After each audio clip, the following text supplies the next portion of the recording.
take it from the top. Let's take it from the top one more time. We need rehearsals, okay? Check the mic twice. It still did that on me. I don't know. Let's start this again. Ben!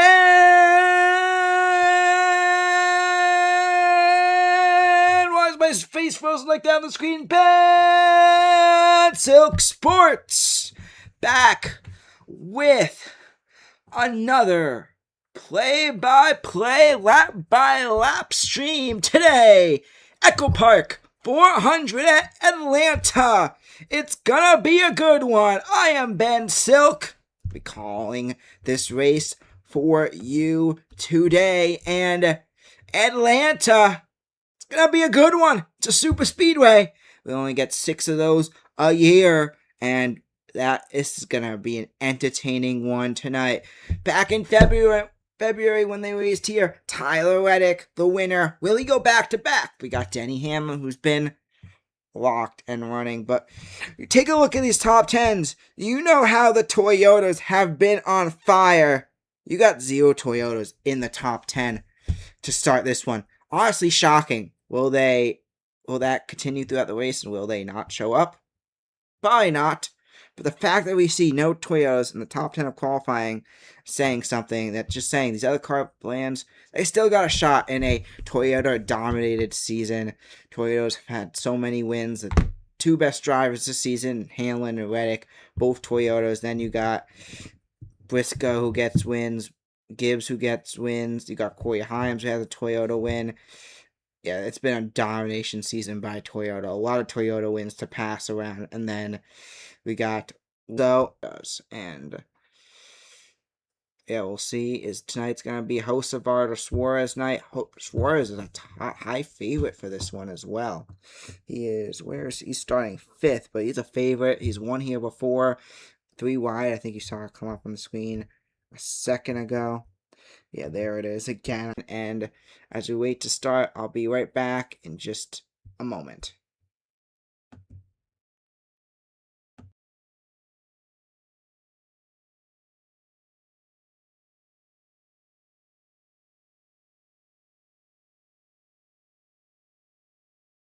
As Cadeau puts it up, and it's going to go on. And back down Johnson in the paint. Previs puts it up, and it's good. Dorsey who's able to take it as Del Orso puts it up for the 3. And Del Orso's and tries to find his teammate there, as now it's loose, but he's able to come up with it as they put it up, and it's going to slide on in as Double Tap is going to take a 2-0 lead. It's going to be a low run as he's going to take it. Cadeau, is he feeling himself? Yes, he is!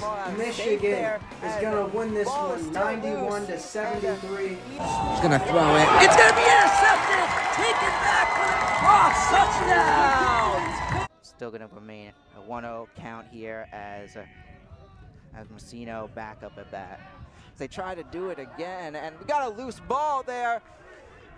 Messino taking advantage to this, to second, to third, and now safe on third. There, but Double Tap, a few passes there to get it down the field. Fast movement now, but Steven able to get in front as Double Tap goes around, and it's going to go in for the goal. Back in the line, movement for 1 in the backfield. 2's going to keep it rolling, and it's going to be a fumble picked up by Lacrosse, and it's going to be taken.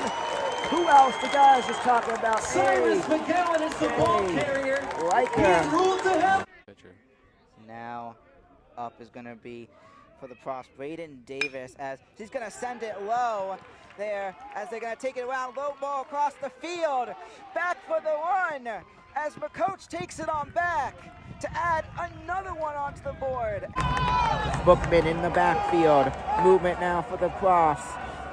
Mayers back out to throw, goes up high, caught by number 10. What a pass by Nate Mayers, and it's going to go in for the cross touchdown. Pretty good for Double Tap, as now they're going to take it down fast, sets it up for the goal, and it's going to go in. And Double Tap extends their lead to 5-0. Goes up. It's a Testing. 1, 2, 3. Take it on in once again to close out the top of the 6, as they're going to remain up front. 10-1. Gerasimo sends it back out. It's going to find Steven. As now Steven, movement around. He's taking it down the field. back out.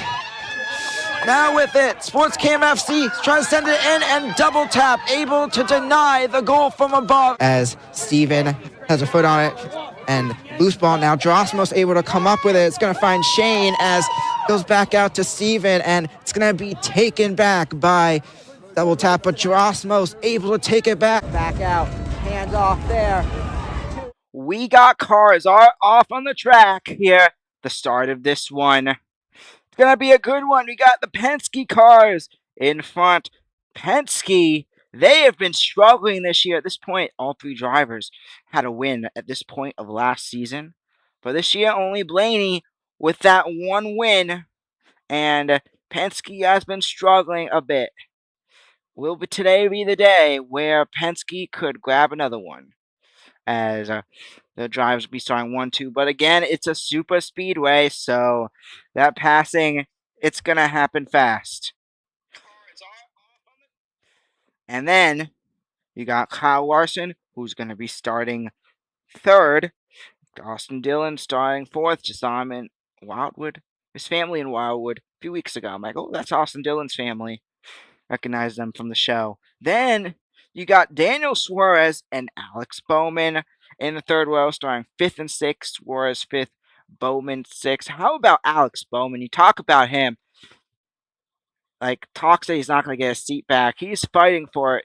You've seen he's turned up his drive the last 2 weeks, and he's actually been doing pretty well in the tournament as well, but still not good enough in my eyes, but we'll see. Then you got Chase Elliott in seventh, and Austin Cindric in eighth. That's your row four. Row five, you got ninth, Ross Chastain, and then in 10th, Brad Keselowski. Yes, folks, no Toyotas in the top 10. I just love that. I just like it. Let's keep this going. No Toyotas. Preferably no Blaney or Elliott, but I'd be fine with Elliott. I'd even be fine with Blaney. At least it's not a Toyota win, because I don't know if you could tell. Not a Toyota fan. Just not a Toyota fan in NASCAR. Just not a Toyota fan. But if this is the first time you're tuning in, feel free to like, subscribe. Need support. They're still trying to get this channel to 1,000. Hopefully by the end of this year, maybe even sooner. My main Ben Silk Sports channel, we're almost to 2,000. If one of these channels can reach 1,000 or 2,000 by the end of the year, we do the hot sauce challenge. Doesn't matter which channel, or if one of my live streams hit more than 50 viewers at once. Whichever one comes first, I'll do that hot sauce challenge. So, you just gotta subscribe. Spread the word about Ben Silk Sports. Trying to go big. Make this big. Let's do this. But I'm going to pull up in-season challenge now as we wait to get started. And you got Alex Bowman for Todd Gilliland. Todd Gilliland, probably like the dark horse driver that's still in it. However, I feel like Alex Bowman's poised to have a good night. Where's Byron? Byron was moved back, it looks like.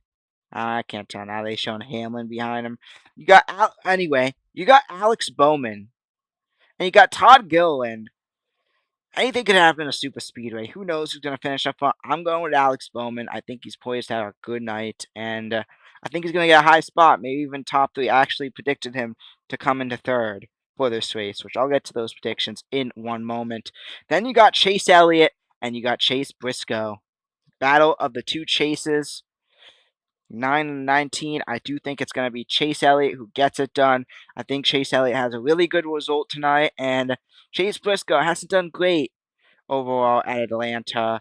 I just don't see Briscoe beating out Elliott here. Then you got Denny Hamlin and Christopher Bell. At the end of the day, though, Christopher Bell's gotten involved in a lot of wrecks this season, just been unlucky. I think we're gonna see a similar result tonight as well. I do think Hamlin is gonna beat out Bell in that battle. And then you got William Byron getting it done. I think Byron, it's his time. He had a great race last week. Just did amazing last week at Chicago. And this track, so many things could happen for you to win. You don't need to have the fastest car. Toyotas have been fast all season. I think tonight it's going to be a non-Toyota, and William Byron does get it done. I also got Michael McDowell coming in third, and Alex Bowman coming in fourth, putting up another Hendrick car there. And then stage predictions, I have Joey Logano grabbing stage 1 and Ryan Preece grabbing stage 2. We'll see if any of those come to reality. But it's going to be a good night of racing here at the Super Speedway.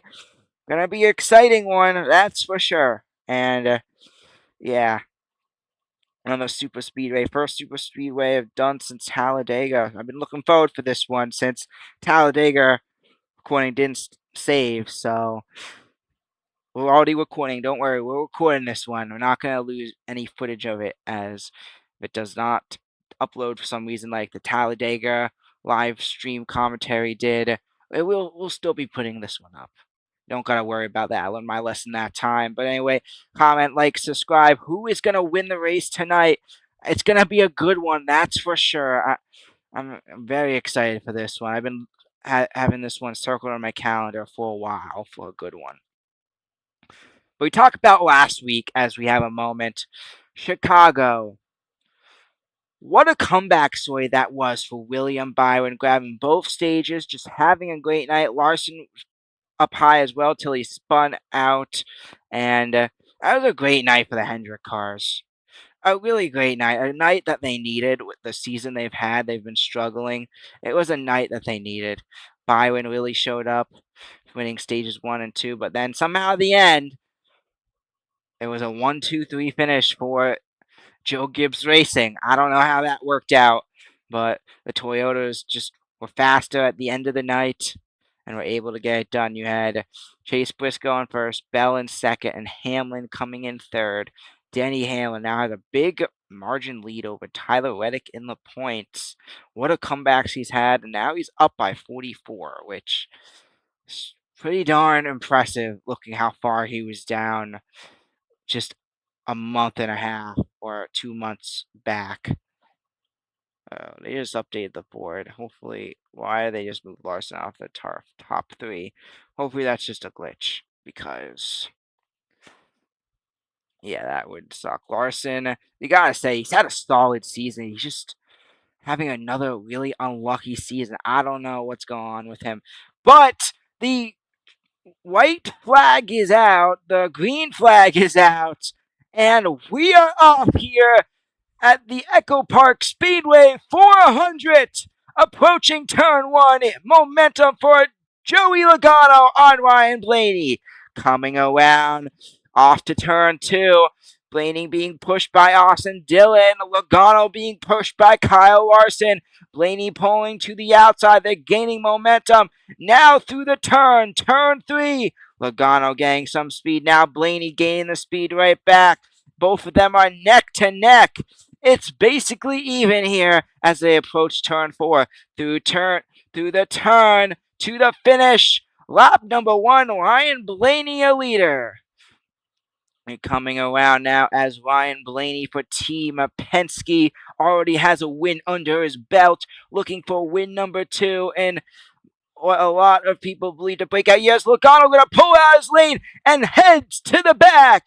Larson takes the spot as Logano was up in the middle but able to pull back into lane 2, as Ryan Preece losing multiple spots here as he is pulled out of his lane. That is actually Brad Keselowski, same paint scheme. The 6, not the 6-0. Brad Keselowski has lost a ton of spots. Ryan Blaney, however, has gained the momentum and gaining the lead now. But Logano is back at it on his tail. To his bumper, we're at lap 3 for Earnhardt. Logano right there. Tries to pull to the left. Blaney able to hold on for this lap as we approach lap 4. Ryan Blaney still your leader, but Logano, he pulled out of that second lane a couple laps ago. He went up the middle, but able to hop back in there and gain the speed. Puts Logano back in it, as Logano is trying to make the pass on Blaney, but Blaney still has control in the front. Kyle Larson pulls back in third from Austin Dillon as Kyle Larson takes back second. They're going to bring it around. Ryan Blaney still your leader. You take a look at that Brad Keselowski. He just fell out there, pulled on out. The pressure of the cars coming sent Brad Keselowski outside and to the back. He's been a great car on this track in the past, but a rough start for him there. As here comes Alex Bowman. He is on Austin Cindric to take fourth place from him. The battle for fourth as Cindric right there still. Cindric and Bowman, Alex Bowman. This is a prove-it season. These next few races are prove-it races. Hendrick is debating if they're going to re-sign him. There's rumors he may retire as well, as Alex Bowman is trying to stay on Hendrick Motorsports. You go around now as Logano is caught up to Blaney. You talk about Logano. He has had a really off season, out of the playoff bubble currently. He sits 18th or 19th in the standings, has been struggling all season long. A win would really help him and his chances to get into the playoffs this season. But still, Blaney in control of this one, in front right now. You are continuing to go around, but Logano on Blaney tail. Look more in the back now. Some cars are scrambling in the back here. Movements in the inside and outside. Here comes Austin Hill to make a move around William Byron and SVG. You got to talk about Austin Hill and SVG. They've had some issues as of late. Well, that loomed today. As Austin Cindric, meanwhile, has pulled to third. Team Penske are 1, 2, and 3. We have really not seen a Team Penske dominant race since Atlanta earlier this year, where they dominated the beginning of that one. We're seeing the same thing again. For some reason at Atlanta, Team Penske always shows up, and we're seeing that here early in these laps. Lap 9 now of 60 in stage number 1. Ryan Blaney still your leader, but Austin Cindric is catching up. Talk about Alex Bowman currently in 5th. He has had a season, coming off a 5th place finish, as he now loses a bunch of spots. He is not in 5th. The graphics said he was in 5th, but he is not. They're going to take it around now. Ryan Blaney. We got Joey Logano and Austin Cindric. The curve around, those 3 cars battling. What a shot that was a moment ago for the Team Penske cars. That may be going on the story. You talk about that shot. 1, 2, 3 around at Atlanta. Austin Cindric's another guy in there. Is it a prove-it year for him? He's probably staying with Penske with his relationship with his dad, but he's been struggling this year yet to win. He's been able to grab maybe 1 win a season, but has not been able to do anything special really for Team Penske. Austin Cindric's career may loom large this season or next season if he is not able to get that win and start winning more races soon. However, Cindric on the back of Logano now trying to make that pass. But right now, Logano gains the spot back, gains the speed. It's basically the same distance for all 3. Cindric on the inside of Logano now. Right to his bumper and pulls back out. Logano able to gain speed on the front stretch. Now to approach Blaney. It is Penske 1, 2, 3 early in this one. What a start. Team Penske is off in this one. He continues to come around now. It's Team Penske. 1, 2, 3 spots. Meanwhile, back for 6th. The battle for 6th. You have Carson Hocevar making the move on Austin Dillon. And the top 10 is no longer Toyota free, as Bubba Wallace has moved into the top 10. Top 10 is made up of Blaney in 1st, Logano in 2nd, Cindric in 3rd, Larson in 4th, Suarez in 5th, Hocevar in 6th. In 7th is Dillon. In 8th is Wallace. 9th, Hill. And 10th, Chase Elliott. Kyle Larson in 4th after a rough loss a week ago. He spun out. Looked to have a fast car, but the spin out sent him to the back, and he was never able to recover.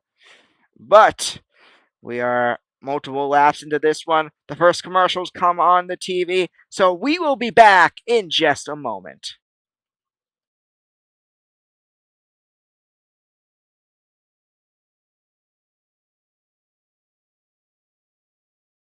Finds Kelly. Kelly now with it. Back out to Brush. Passing it around. It's going to Go up and it's gonna go in. Cam Lynn Violante is gonna get it in. a great goal there for Cam Lynn. B.O. Back tomorrow. It's like we call these this could be game. To Lundeborg. Lundeborg from 3, and it's bam! Let's wait to hear what the refs say. And the Stormers Huskers Goes in. What an end to the first half. Lynn to throw. And it's a pick. Going to the 10, to the 5.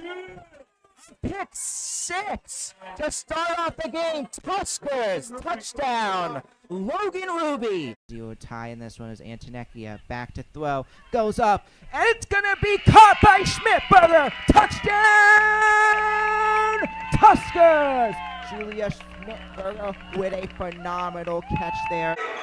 Santora up for the 3, and it goes in for the Tuskers. Trying to find the opening as it's gonna go.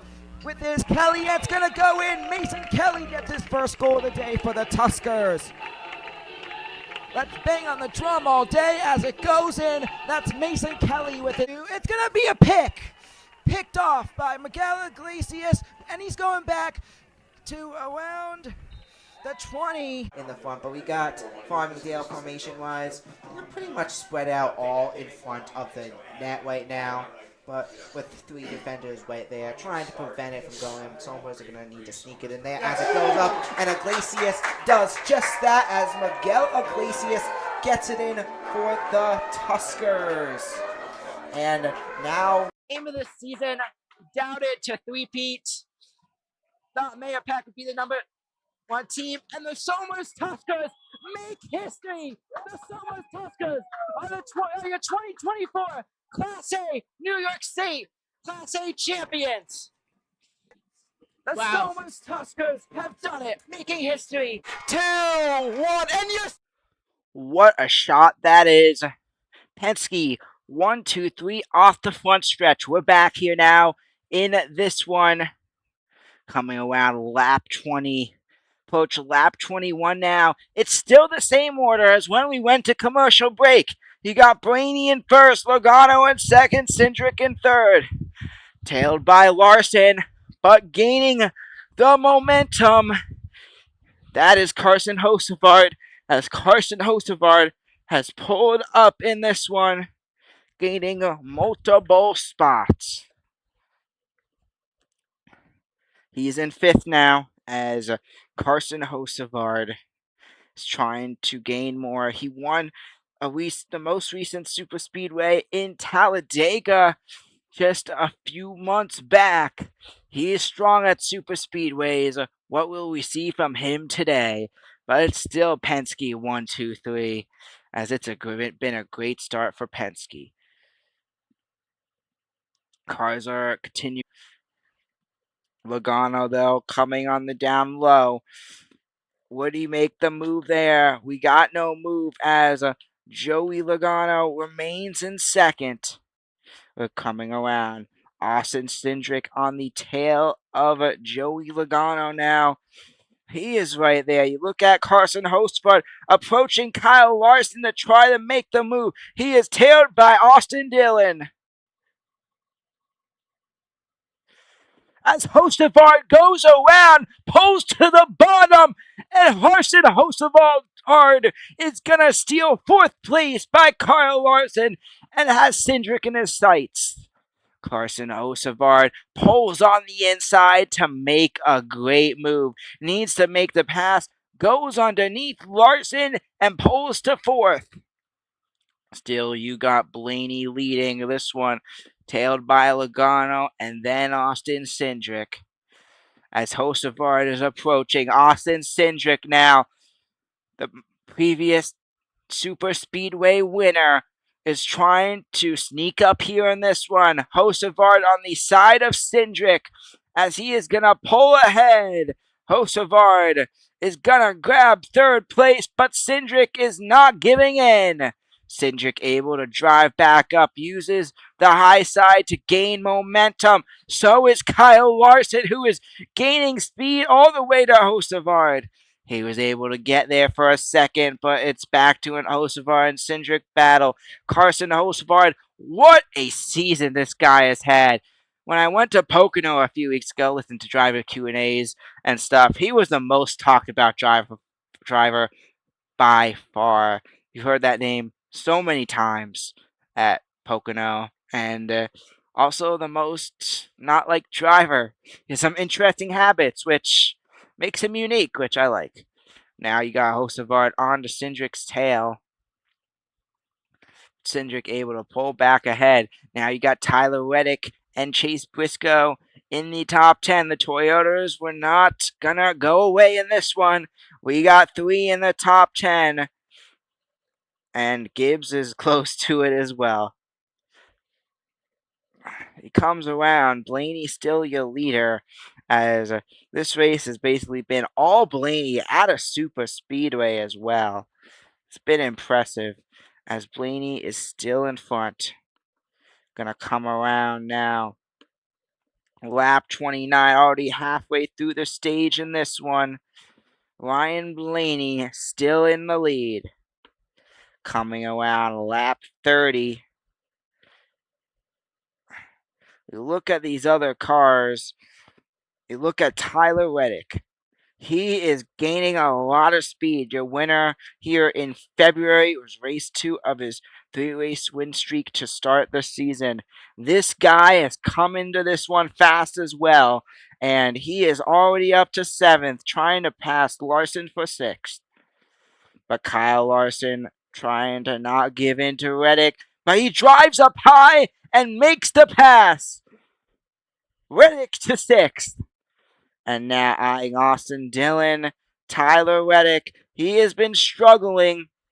He's had rough finishes. He's been unlucky with crashes and stuff, but all year long, when he is not wrecked or anything, he has always been up there, and he for sure will be up there today if he survives the non-wreck. In 6th right now is Tyler Reddick. A win for him today would really help him get back into the swing of things, as he was only down by 1 and going into last week, and then last week when he got crashed out and got a pretty bad spot in the race, he wound up like being down 44 points. We'll go to another commercial break. The 3 Penske Fords still lead this one into the sunset. We will be back in just a couple moments.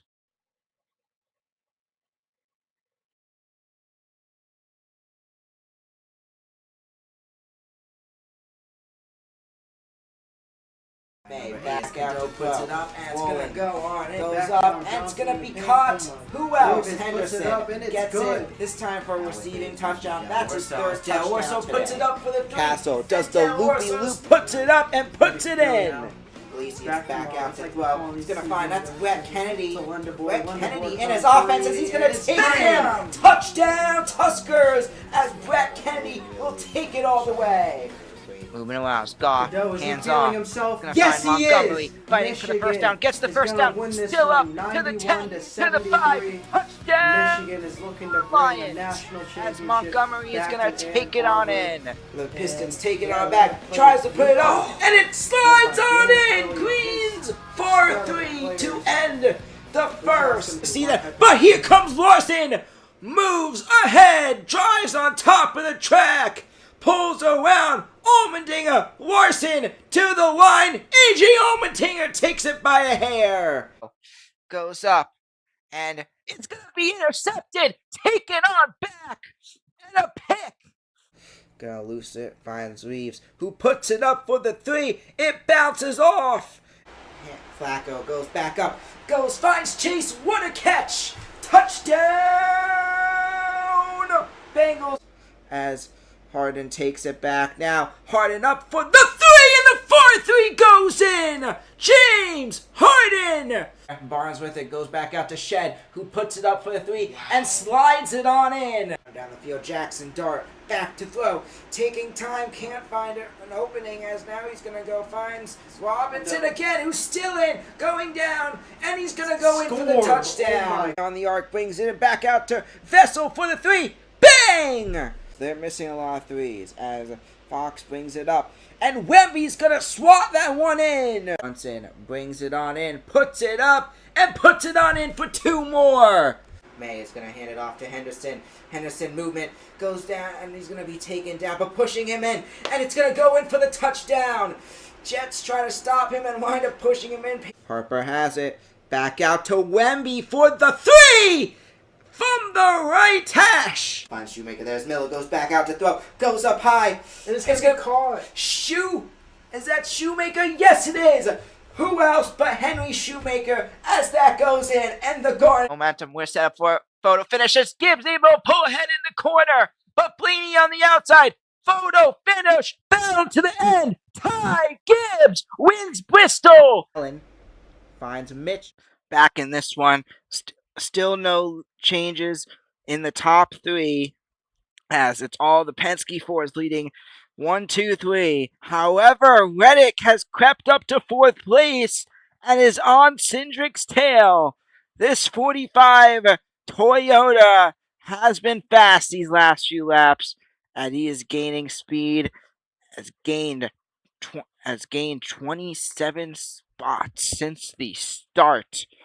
What a day already for the 45 car, as Tyler Reddick has gained a ton of spots. Tries to fight for 3rd, but Cindric able to pull the outside to take back the lead. These lap cars, the Penske 4s are approaching them, but they're Fords. They're going to help for sure. They're going to just pull to the outside.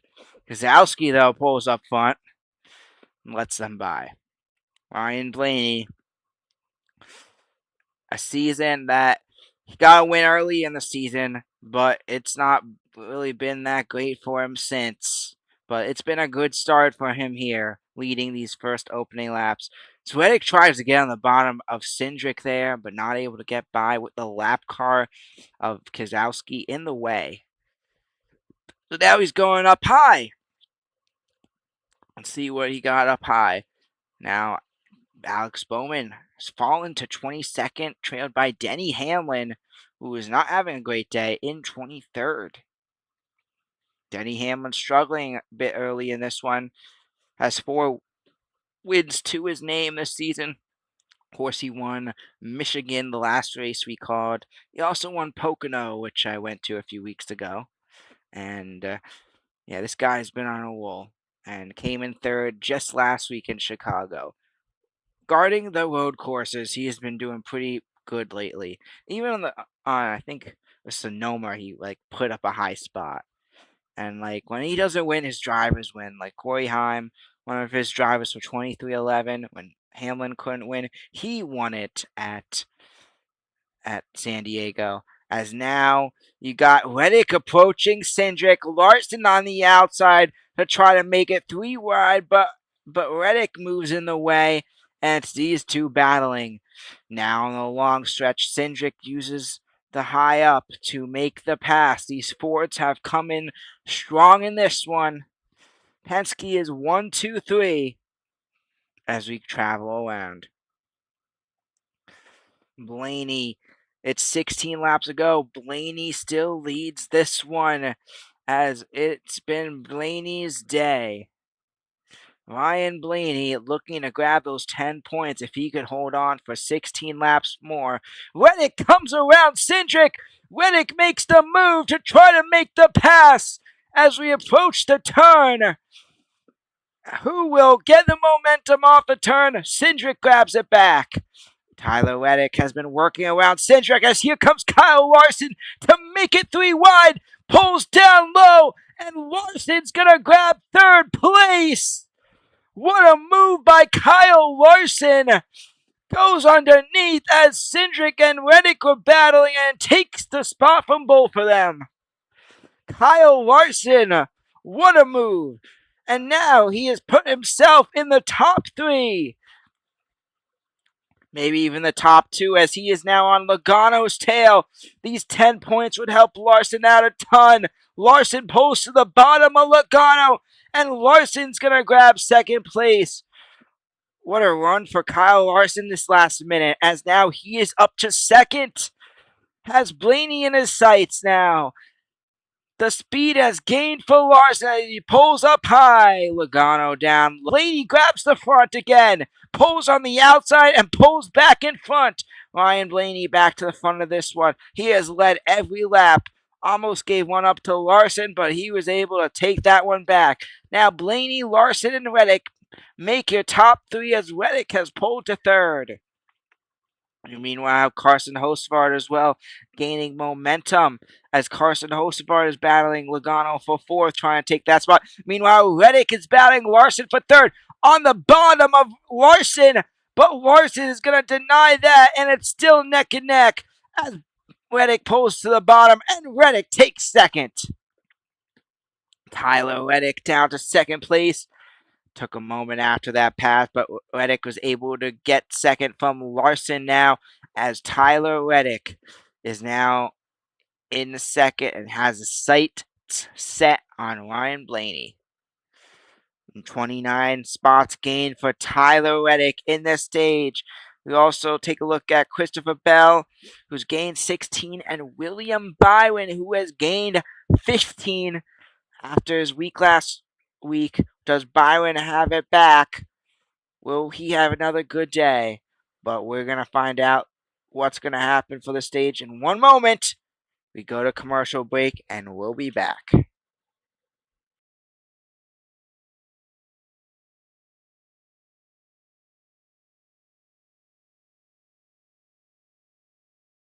Back out to puts it up, and it's Forward. gonna go on. It Goes back up, down, and Johnson in the paint.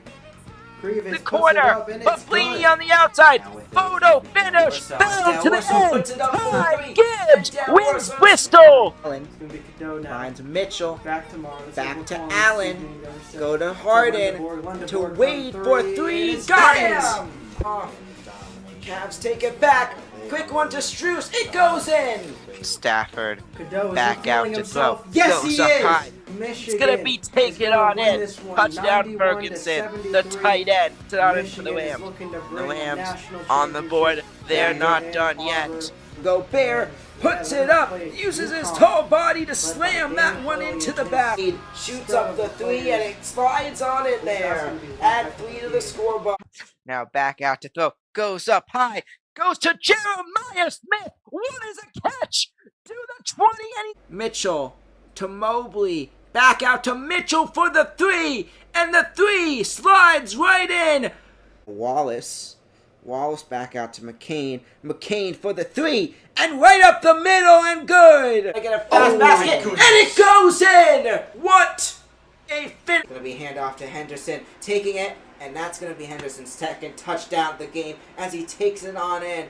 Travion Henderson gets it in. Goes up. It's going to be caught for the touchdown. That's Tate. Takes it on in. And the Buckeyes get the touchdown.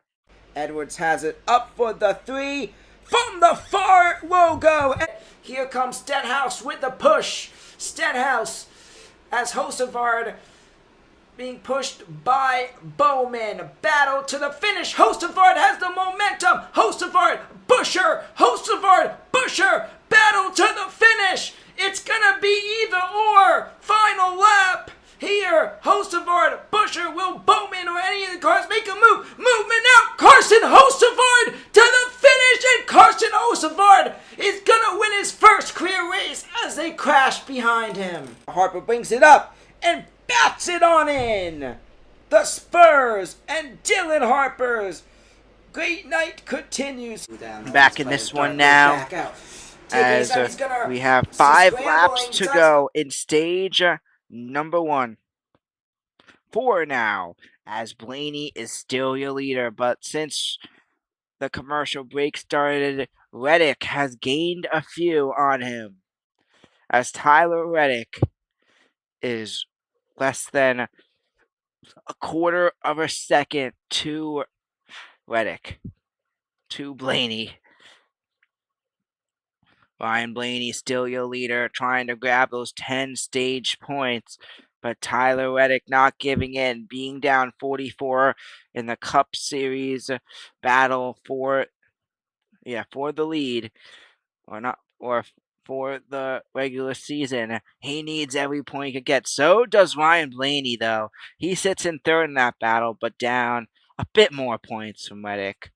Say about a little more than 100. But Blaney has put himself in it as we have network issues on the TV.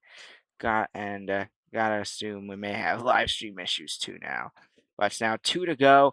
As Reddick is way on the side of Blaney, Tyler Reddick pulls to the bottom, and Tyler Reddick heads to first place, but Blaney pulls back aside. They bump, and Blaney bumps him to the side to take back the lead.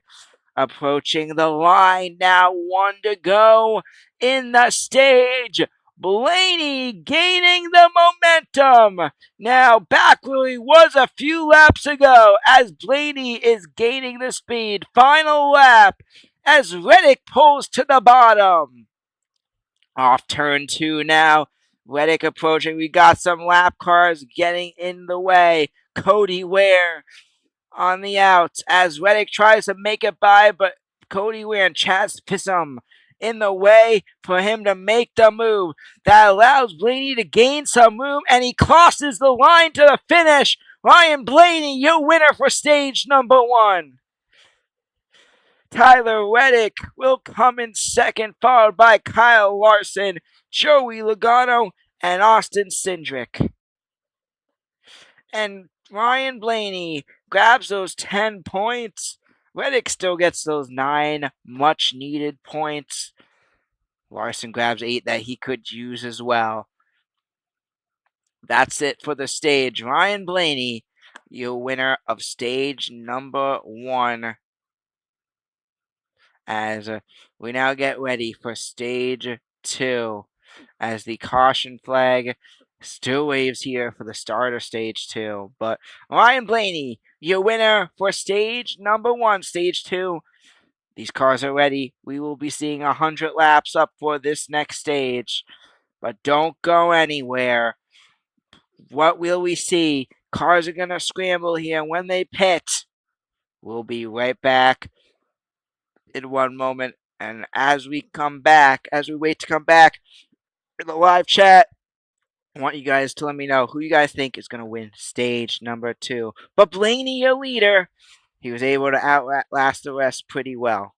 And, yeah, we have a Toyota up there. It's no surprise. Tyler Reddick, of course. We're going to see a Toyota there. Yeah, the fact that no Toyota qualified top 10 is pretty incredible. But, yeah, they were up there. They were going to come to play. And, yeah, it's going to be a good one. That's for sure. Blaney has a fast car as well. And we'll see. He could hold on. Chase Elliott has fought his way to top 10. Reddick has. Will Reddick sweep Atlanta this year, which would be pretty incredible. Atlanta's a tough track to sweep. We will see. But guys, stay tuned. We'll be back in a moment. Until then, will be my post-race interviews from the Indy 500 with Stingray Rob and Jack Harvey.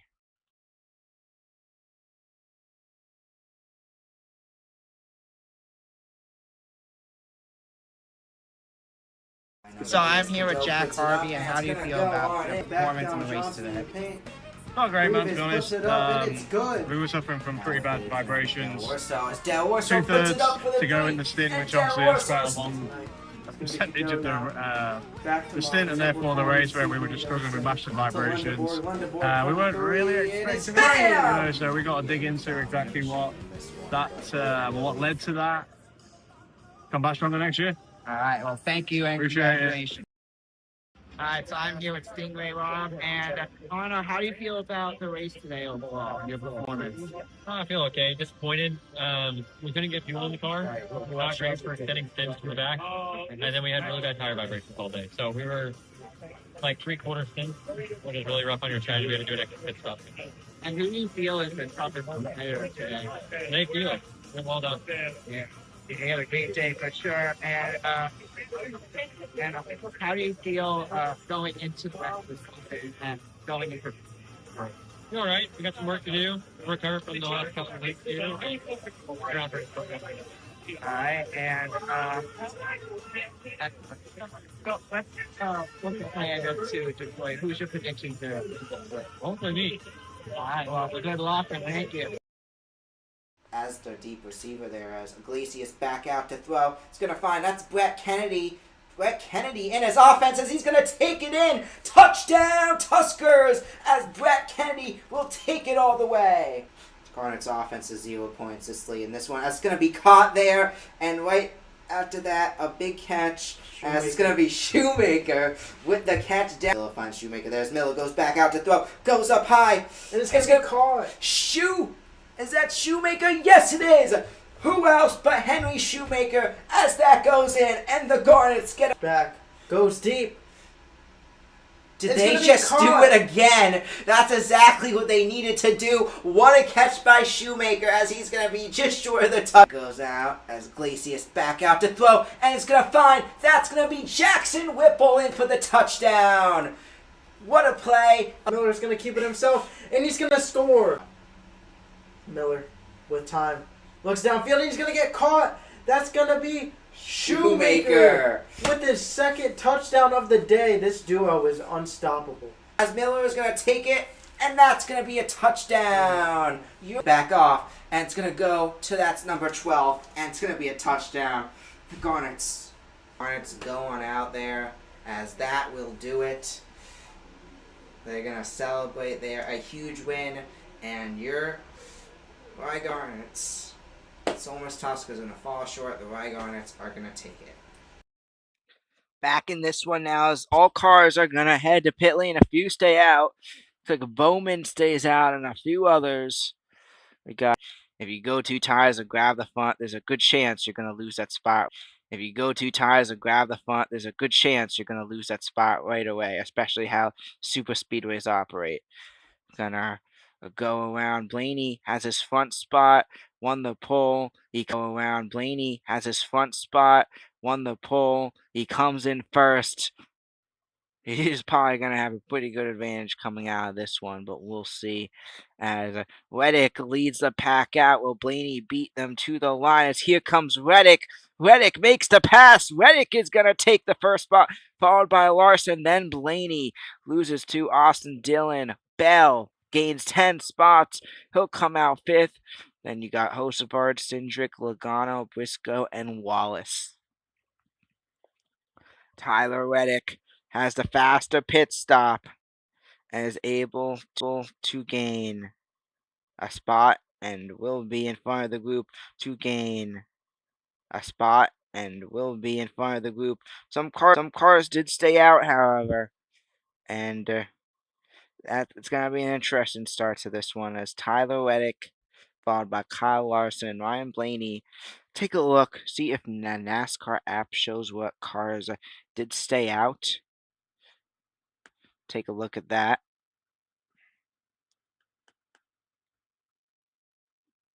Yeah, the internet is off. Apologize, guys, about the internet tonight. Just a little off today. But enter stage 2 now. Who you guys have winning this one? Comment down below. It's going to be a good one. These races and just always put himself in it. And the type of season Reddick had to start the year, type of season Hamlin's having this year. I think a season like that for Blaney, that's going to be happening pretty soon. He's already has the championship to his name now. I think he's going to have his dominant season. And yeah, I thought that would be this year, honestly. I thought this would be Blaney's dominant season, but Reddick and the Toyotas did say otherwise. I haven't updated the leaderboard yet. Those cars may have wound up pitting, so Reddick may be our leader going back at it in this one. But yeah, Ryan Blaney, he is a great driver. You talk about a few other great drivers yet to win this season. You got Kyle Larson, Christopher Bell. Both of those guys. The fact that one of them has not win is shocking. The fact that both of them have not win, I don't know what to say about that. By this time last year, they each had 3 wins, and these drivers, both of them are like Reddick, Hamlin have probably put themselves like in that conversation now.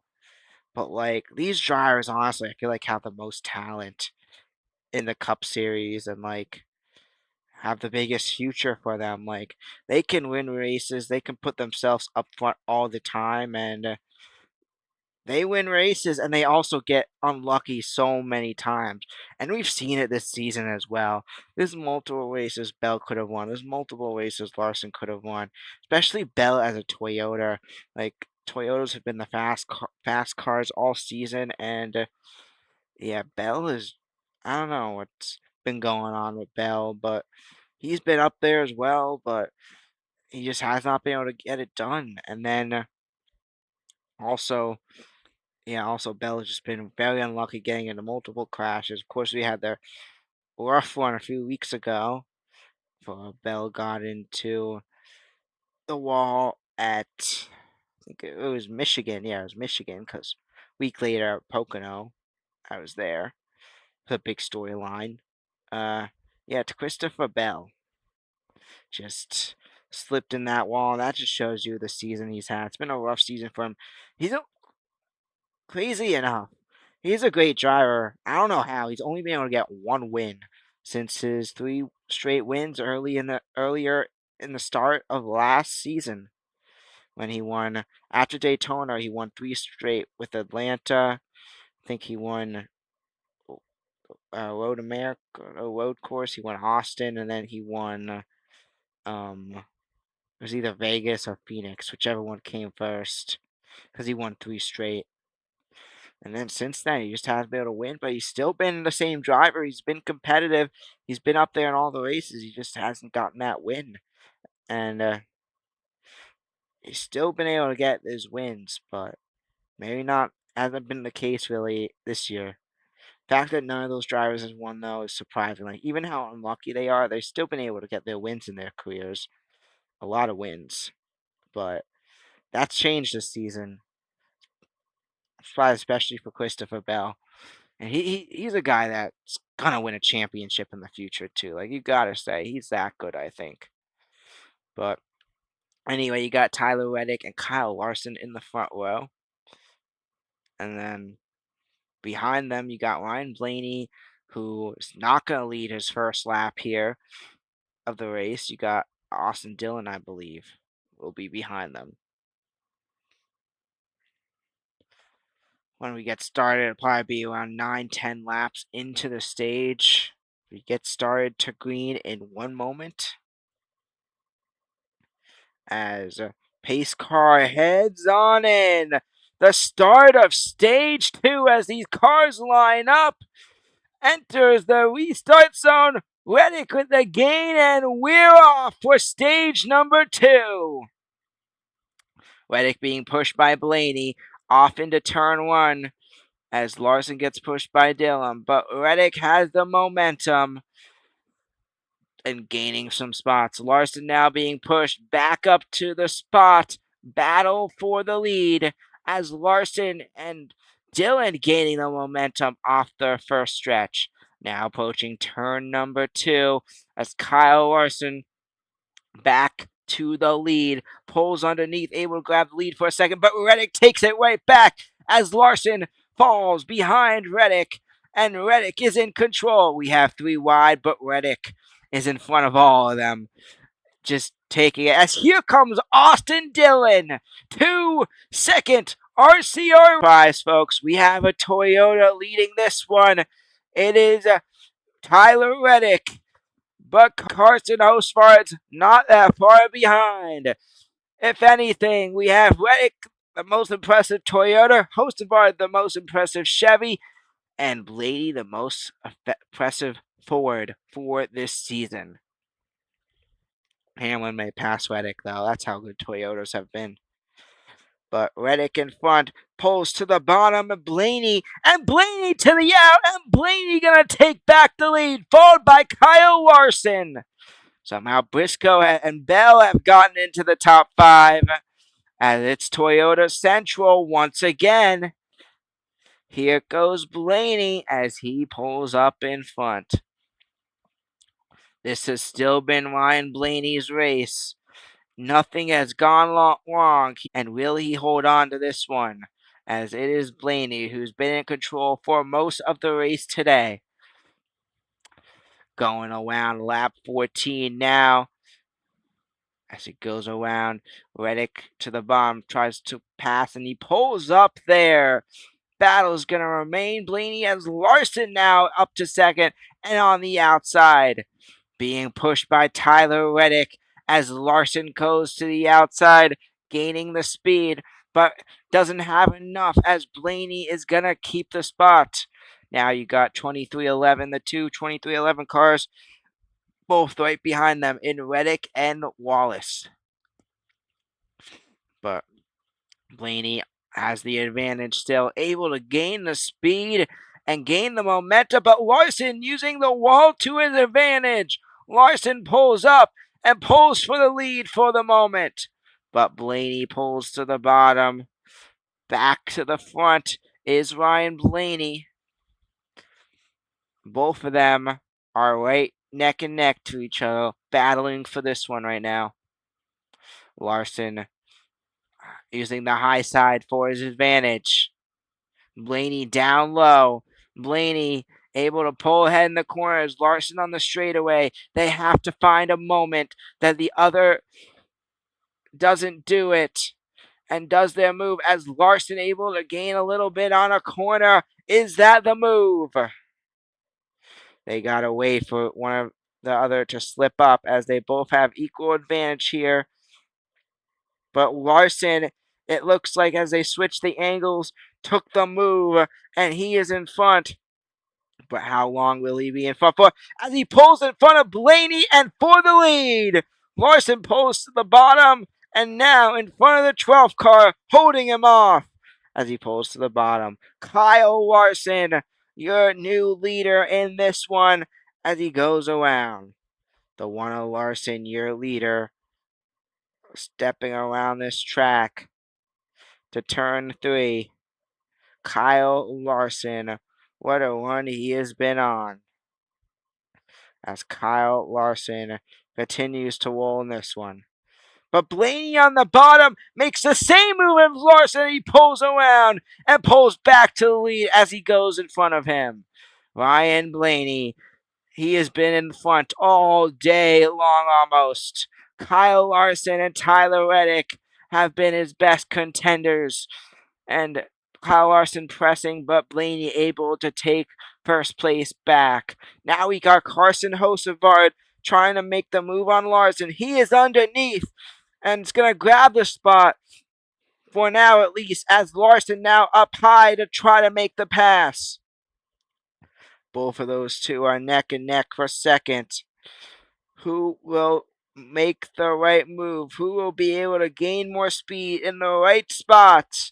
We're going 181 down the speedway at Atlanta, as Carson Hosevard is going to pull ahead for second.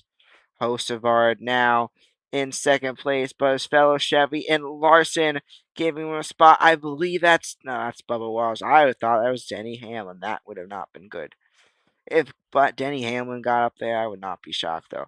As Bubba Wallace bounces off his teammates, we got a pack of Toyotas behind the Ford and 2 Chevys, with Reddick, Wallace, Bell, and Briscoe. Multiple Toyotas right there. We're coming around now, lap 22. As Blaney, your leader, still got a battle for second between Hosevard and Larson. As you look at that battle for third, I believe, that is Chase Elliott, the winner last summer for this race at Atlanta.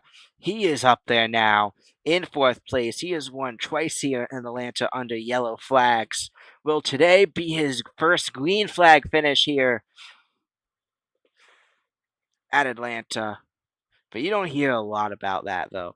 He had 2 finishes under yellow flags, though. A lot of fans aren't mad. A lot of fans like him. He's NASCAR's favorite driver, so you don't hear about that a lot, though. But hopefully, if Elliott wins, it could be under a green flag this time. So he has won twice here under yellow in the final lap. The yellow goes out in the final lap, and Elliott takes it. But we head to a commercial break. Guys, we'll be back in one moment.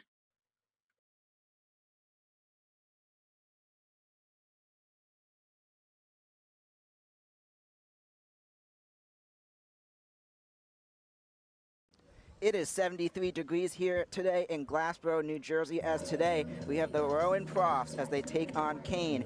As now he's going to throw the ball. It goes up, and it's in the air. It's gone. And the Profs are going to be able to come up with it there. That's going to be Dorsey who comes up with it for the Profs, and that's 2 outs already to start off in the first. It's going to send it, and it's going to be a low hit going across towards the middle, and McCoach will get to first. Really be effective here. It's going to be a low hit there, and Kane able to come up with it. 1 out. They're going to take it on home. Did he make it?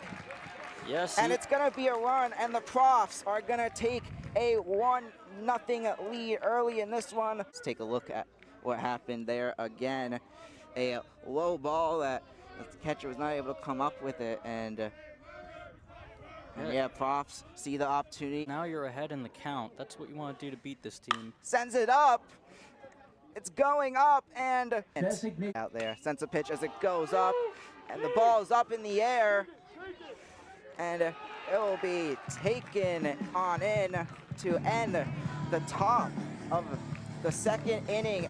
It's going to send it there. A low hit there as it goes through the middle. Ball still loose, and he'll make it to first base. Case plays it safe there. Goes up, and it's going to be loose. And they're going to take it around as they will take it back for 1. Still going to remain a 1-0 count here as Messino back up at bat. They try to do it again, and we got a loose ball there.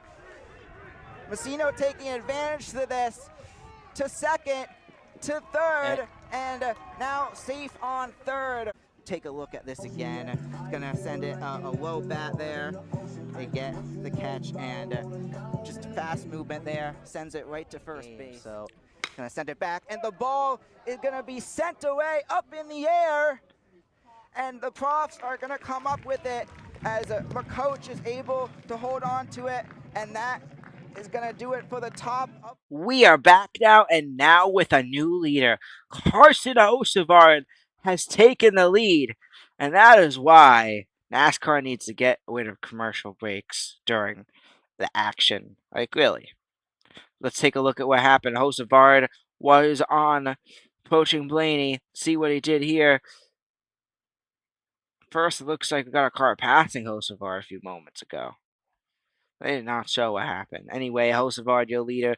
Bubba Wallace has made it up to second place. And then you got Blaney, who's in third, now battling for second and took second back. But Carson Hocevar won a super speedway earlier this season in Talladega. He is right now leading this one.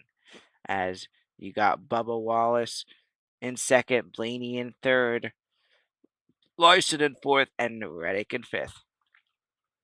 Behind him, we got multiple Toyotas and Christopher Bell, Eric Jones, John Hunter Nemechek, and then Joey Logano making up your top 10. John Hunter Nemechek finds his way up there. He's had a slow season, but had a great day out at Pocono. This guy looking for another good day as he's up there right now with his teammate, Eric Jones. Your leader, Carson Hocevar, as we come around at Atlanta. Carson Hocevar, again, what a year, what a breakout year this guy has had. Putting himself up there on last season, a no-good team. Spires had an amazing show-up, rebound, put-together season like a really impressive season. And this Carson Hocevar guy has a big future in NASCAR. And this Spire team does as well. You look at Suarez's win, what Michael McDowell has been doing at Spire. He's been driving better than he did at front row, in my opinion. And yeah, Michael McDowell's been doing pretty good. But right now you got Blaney battling Hocevar for this one. Talk about Carson Hocevar. I mentioned earlier when I went to Pocono, like he was the most talked about driver. Everyone was talking about him. And it's not well liked, but like he's making the most noise in the Cup Series this year by far. Still, Hocevar, your leader, Blaney tried to make the pass but didn't get it. Bell, however, is now pulled up to third, but still right there with Bubba Wallace. That's the battle for third. Hocevar and Blaney is your battle for the lead as they are both neck and neck. Hocevar pulls to the bottom and back up front, but Blaney up high. Gonna come around now as Blaney up to the front. You take a look at the in-season tournament as Blaney makes the pass, and Blaney back in control of this one. But you take a look at the in-season challenge. You have Byron and Blaney. Blaney in front in first right now with Byron. You got Hamlin and Bell. Bell, the higher car right now in fourth. You have Elliott and Briscoe. Elliott, the higher car in eighth. And then you got Bowman and Gilliland. Bowman, the higher car in 24th. Blaney, your leader, as Hocevar is dwindling now back to third as Wallace snags second from him. But for how long? As Hocevar takes it right back. But now it's both of them neck and neck. Wallace gets the spot back. Gonna take it around now. As Hocevar and Wallace battle for second. You have Bell in third. Logano back up there in fourth. Reddick in sixth. You come around now. Ryan Blaney is gaining his distance once again. This guy, especially on super speedways, is phenomenal. You look at how many super speedways wins he has. He's won multiple times at Talladega. He has won here at Atlanta before. He's won the Daytona Coca-Cola 400 multiple times, including last year and in 2021, the final race of the season. This guy can win super speedways. We see him win much more often than any other driver, as he is in control of this one. Lap 38 of 100 in stage number 2, approaching lap 100 of this race at lap 98. Blaney using his super speedway magic, leading this one, as Wallace is going to drive around Hocevar and Bubba Wallace takes third. Blaney still your leader. He has a fast car today, but here comes Bubba Wallace as he comes around on Blaney's tail. Wallace now approaching Ryan Blaney as he sits right behind him as Bubba Wallace, the 2311 driver. He's been in the shadow of Tyler Reddick all season long. A win would mean a lot to him, prove a lot to him, to his team. And Wallace, a driver who had a lot of points in the beginning of the season, he has lost a bunch through this recent stretch. A win today would really help him as he battles for the lead. But we go to a commercial break. Blaney, Wallace, Hocevar, your top three. And we will be right back.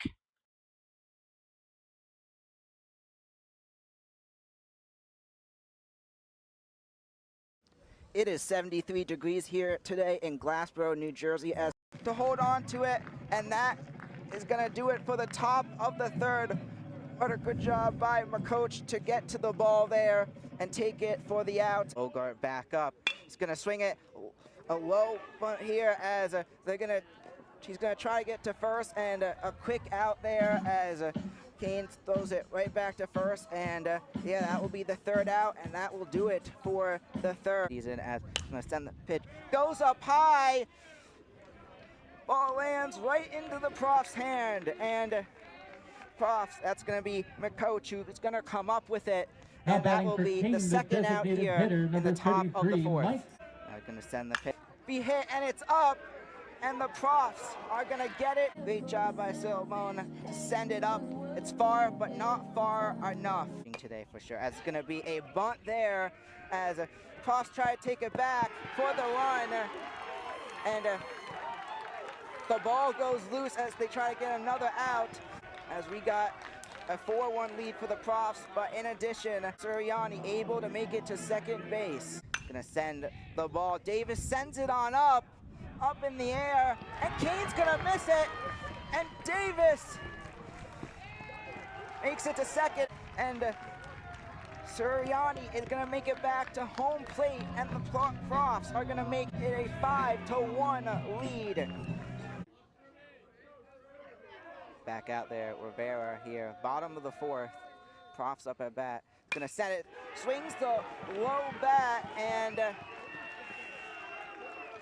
as Rivera makes it to first, and it's going to be Davis who takes it back for another one for the Profs, and the Profs take a 6-1 lead. The troubles earlier have seemed to gone away as the Profs have been off to a great start here. That bat, low bat there, going across the field, and they're able to get it quick to first base there for the out. As yeah, that was a great job by Bogart there, able to come up with it and find Nick Struble there at first base.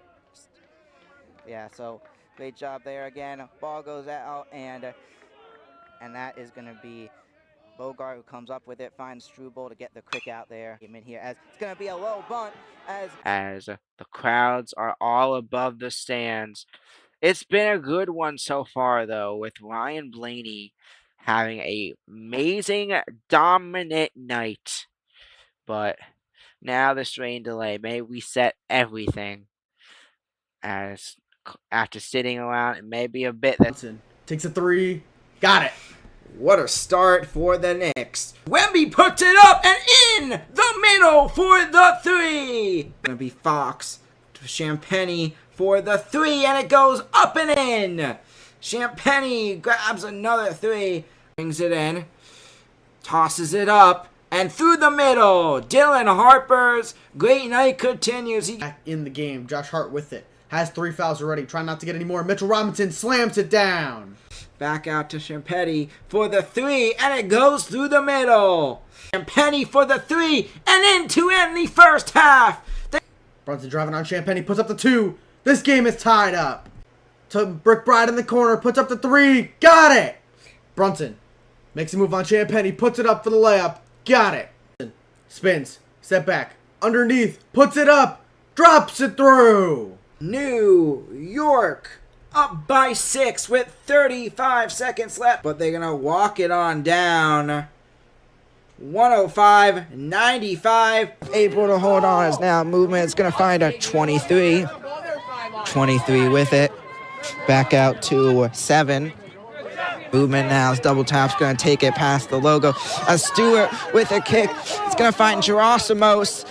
But double tap takes it right back as it goes back out to Stewart, who's going to find Gerasimos again. With it, tries to get a far goal, and another great stop by Keaton there. Able to put his body in front of it to deny the goal. Back out, ball up in the air as going to come loose as double tap already back with it. Movement for double tap as a sports cam. Great defense there, but double tap, a few passes there to get it down the field. Fast movement now, but Steven able to get in front as double tap goes around, and it's going to go in for the goal as double tap is going to be able to get another one, and that's going to make it a 3-0 lead for double tap here as they extend their lead in this one, Jake. FC takes on back now, Gerasimo with it. The coach taking it down now as Gerasimo sends it back out. It's going to find Steven. As now Steven movement around. He's taking it down the field. Back out. Now with it, Sports Cam FC trying to send it in, and double tap able to deny the goal from above as 23 takes it on back. Yeah, Sports Cam as well having a big fan club tonight.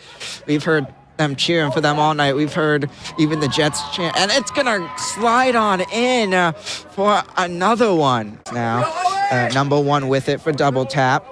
Now slowing it down a bit as Gerasimus tries to get in the way, and the ball's gonna roll, and he's gonna try to save it from going out of bounds, but it doesn't work out as it's gonna be Sport Camps FC's ball. And great job there by Gerasimus to get in the way. Currently up 4-0. Both teams looking to get their first win of the season. Right now it is looking pretty good for double tap as now they're going to take it down fast. Sets it up for the goal and it's going to go in.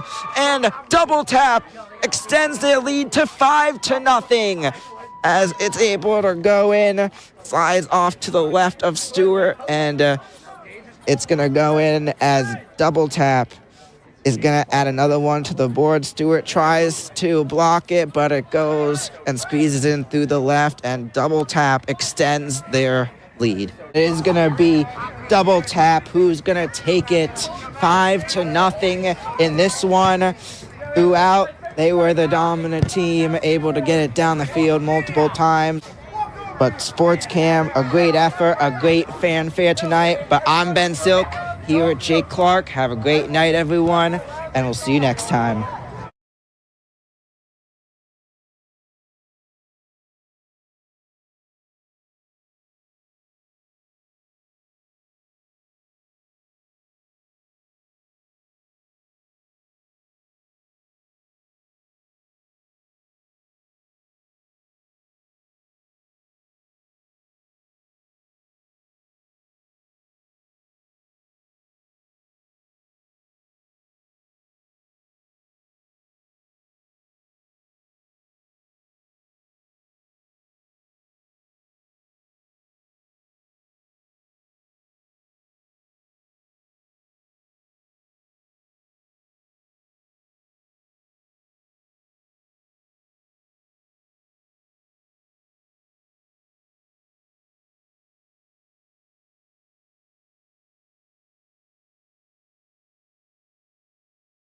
Tough, man.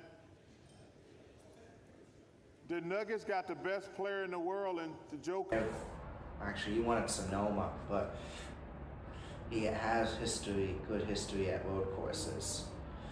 But on to the next race, we have Phoenix, and we go back to Phoenix. Last time we were there, Kyle Larson won the championship, and he's gonna be hungry to get that first win of the season. He did not win at Phoenix when he won the championship, but who won? It was Ryan Blaney, and I think it's going to be Ryan Blaney who gets it done at Phoenix.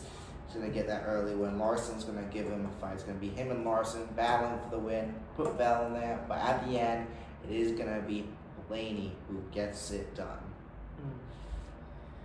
Something's telling me this is a Danny Hamlin win. I'm taking Danny Hamlin to win that race. Concede it.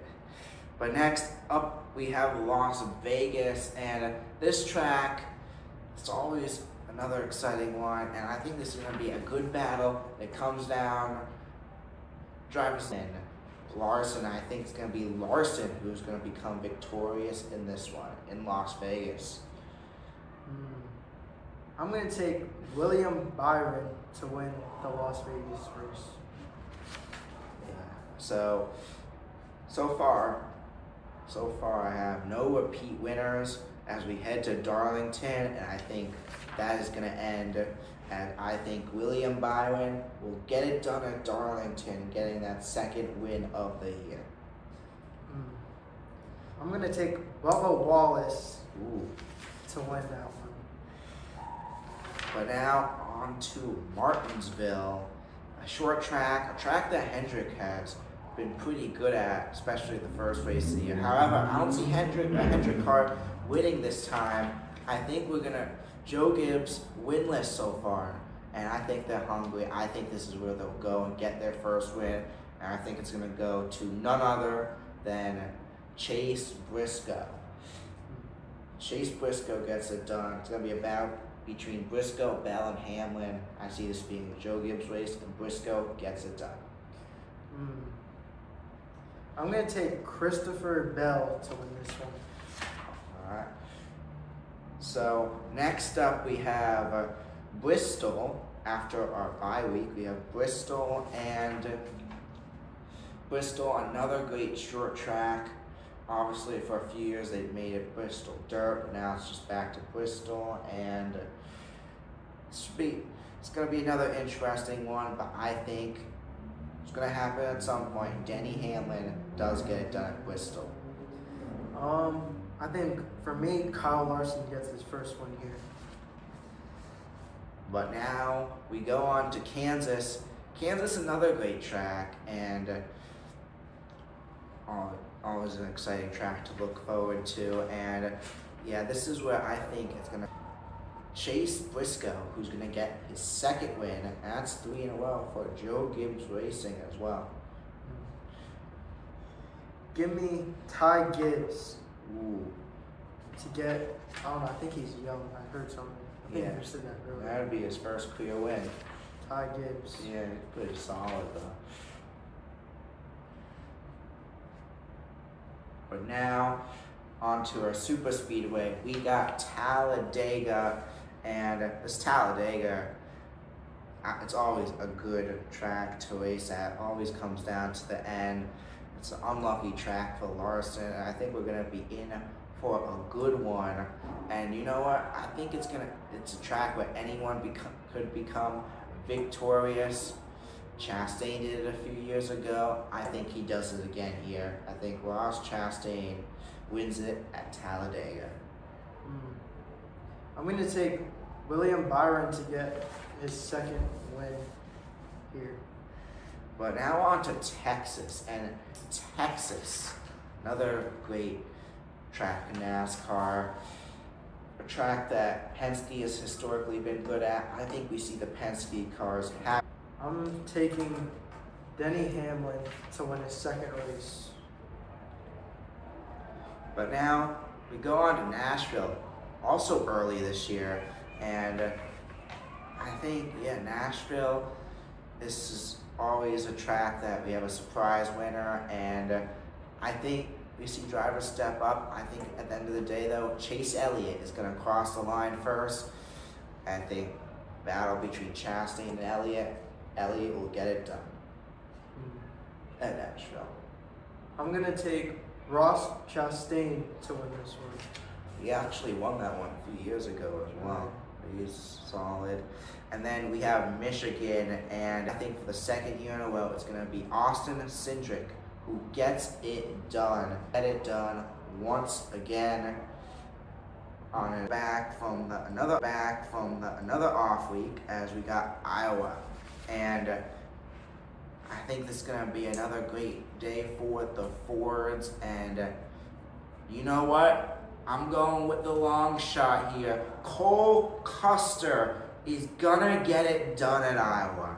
And he is going to head to the playoffs. That new team, finally get their first win. I'm going to take Joey Logano to win this one. But next up, we're on to Richmond, and I think it's going to be Denny Hamlin getting his second win of the year, as he usually does at this one, and wins it at Richmond. I'm going to take Christopher Bell to win this one. Yeah, and Christopher Bell still winless, and now that he takes up, we go to New Hampshire, this is Bell's best track. I think this is where Bell will get it done to get into the playoffs as we approach the end of the season with one race remaining after this one. I think Bell gets in and he gets to the playoffs. I'm going to take Kyle Larson to win this one. And then we got Daytona, the season finale. It's Daytona, anything can happen, and win it for the second year in a row. I'm going to take Denny Hamlin to win. Kansas, and I think this is where Hendrick starts to pick it up a lot this season. I think it's going to be Chase Elliott who's going to get it done at Kansas. I'm going to take Alex, what is it, Bowman? Yep. Alex Bowman to win this one. And then we got Las Vegas, and I think it is going to be William Byron who gets it done. He has not won. I don't have him winning. Last time he won for in my predictions was Darlington. So, as usual, a mid-season, a rough stretch for him, but he bounces and gets this win in the playoffs. I think he puts up great finishes throughout the season, just like he did last year, getting his third win at Las Vegas. I'm going to take a surprising one, Ryan Preece to win this.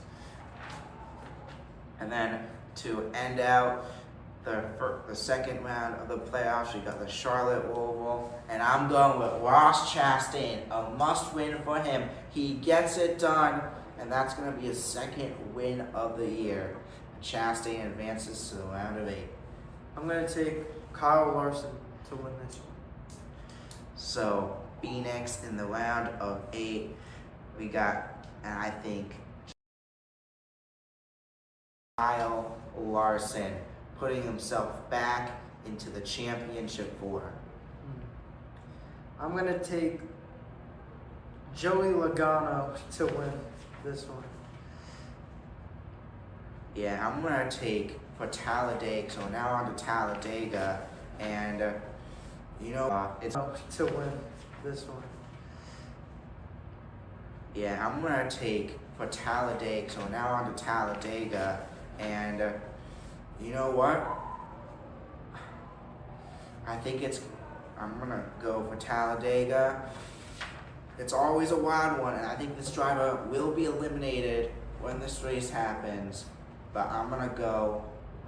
Well, I don't think he's going to even make the. No, he'll make the play. Well, I don't think he's going to even make the. No, he'll make the playoffs 1. He'll make the playoffs because I got him winning 1 races. Now I got him winning 2. He's out of the playoff. But Cole Custer, I think, gets it done at Talladega. I'm going to take Chase Briscoe to win that one. And then next up we have Martinsville. So Martinsville, the second to last race of the year. And I think it will be William Byron who gets it. Receivers getting out there, taking a ton of time here, being pressured as he sends the ball up, and it's gonna be caught for a touchdown, and 2-8 will take a 7-0 lead. That is Rocco Goulart. Puts it up, and it's gonna be intercepted by Jack Quinn, who comes up with it for Troop 228, and that puts 228 in great position to get another one on the bug. Gonna take it, uses his legs, and Quinn able to use his legs to gain multiple yards. Being pressured as it's gonna go around. Ball goes up, and Rocco comes up with it for the touchdown. And 2-8 is gonna make it a 7-point deficit. Gonna line up, Quinn back out to throw. Taking it. Gonna put it up. Gavin grabs it and takes it on in and gains a few yards after that. Gavin Brady able to come up with it. Quinn back out to throw. Throws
Hey guys, welcome back to this one. We are having some technical difficulties on the videos right now and the internet, so apologize about that. We are still in a rain delay. We're gonna stay live for now, so enjoy some more clips. Here is my pre-race interview, first time to be seen on a stream, with Michael McDowell before Pocono. Take a look. I'm here with Michael McDowell, and what do you do to prepare for this race today? A lot of preparation happens during the week, studying film. Gonna move it back to throw.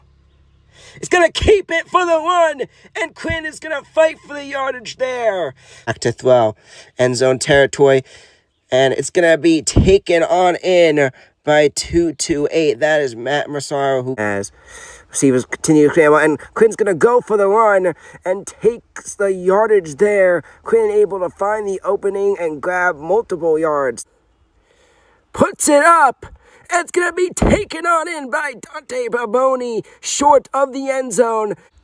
As they're back out, and they're going to take it on in, as it's going to be a touchdown for the staff. Going to be movement now. It's going to keep it, taking it on in, and it's going to be in for the touchdown. Touchdown, Camp Reed staff, and they are going to extend their lead to 14. These last few minutes, but the staff have the ball, as now staff back out to throw. And it's going to be caught for the easy slant touchdown, as Jack throws it up. And it's going to be caught by James, who takes it all the way for the touchdown. Got Darren back out to throw. Going to move it around. Puts it up, and it's going to be intercepted by Jack Quinn, who comes up with it for Troop 228, and that puts 228 in great position to get another one on the bug. Gonna take it, uses his legs, and Quinn able to use his legs to gain multiple yards. Being pressured as it's gonna go around. Ball goes up, and Rocco comes up with it for the touchdown. And 228 is going to make it a 7-point deficit. Gonna line up, Quinn back out to throw. Taking it. Gonna put it up. Gavin grabs it and takes it on in and gains a few yards after that. Gavin Brady able to come up with it. Quinn back out to throw. Throws it up. And it's going to be caught by Matt Massaro for the touchdown. And just like that, it is a one-score game once again. Score was 35-21. That was a great throw there by Dan Murray and the staff to advance down the field. 42-28, your final score. It was a great game today by both these teams for sure. But I want to thank you for listening. My name is Benny Silk, and have a great night, everyone.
I'm here with Michael McDowell, and what do you do to prepare for this race? A lot of preparation happens during the week, studying film, looking at data, going through last year's race, where you're good, where you need to get better, and then obviously you get to the track and you get a little bit of practice to see where you're at, but a lot of the preparation happens at the shop before you get to the racetrack. Yeah, and who do you feel is the most competitive driver going into this track? Most competitive or the one to beat?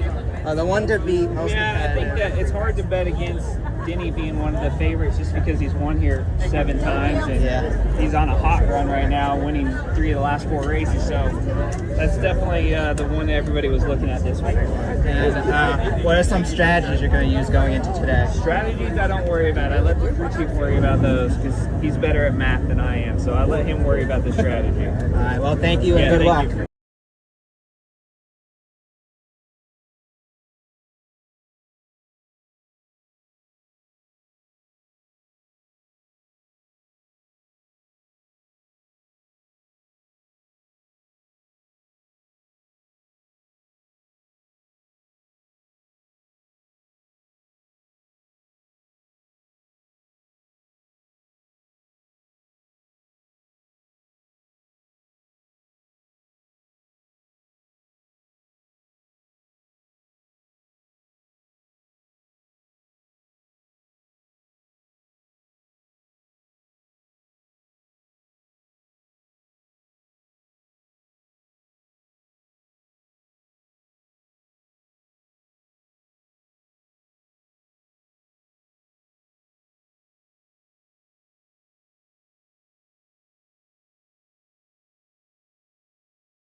Receiver's getting out there, taking a ton of time here, being pressured as he sends the ball up, and it's gonna be caught for a touchdown, and 228 will take a 7-0 lead. That is Rocco Goulart with the touchdown, and Somers Troop 228 off to a hot start as they're going across, and he keeps it, and Staff back out to throw. Gonna take it around and takes it on in. Touchdown, Staff.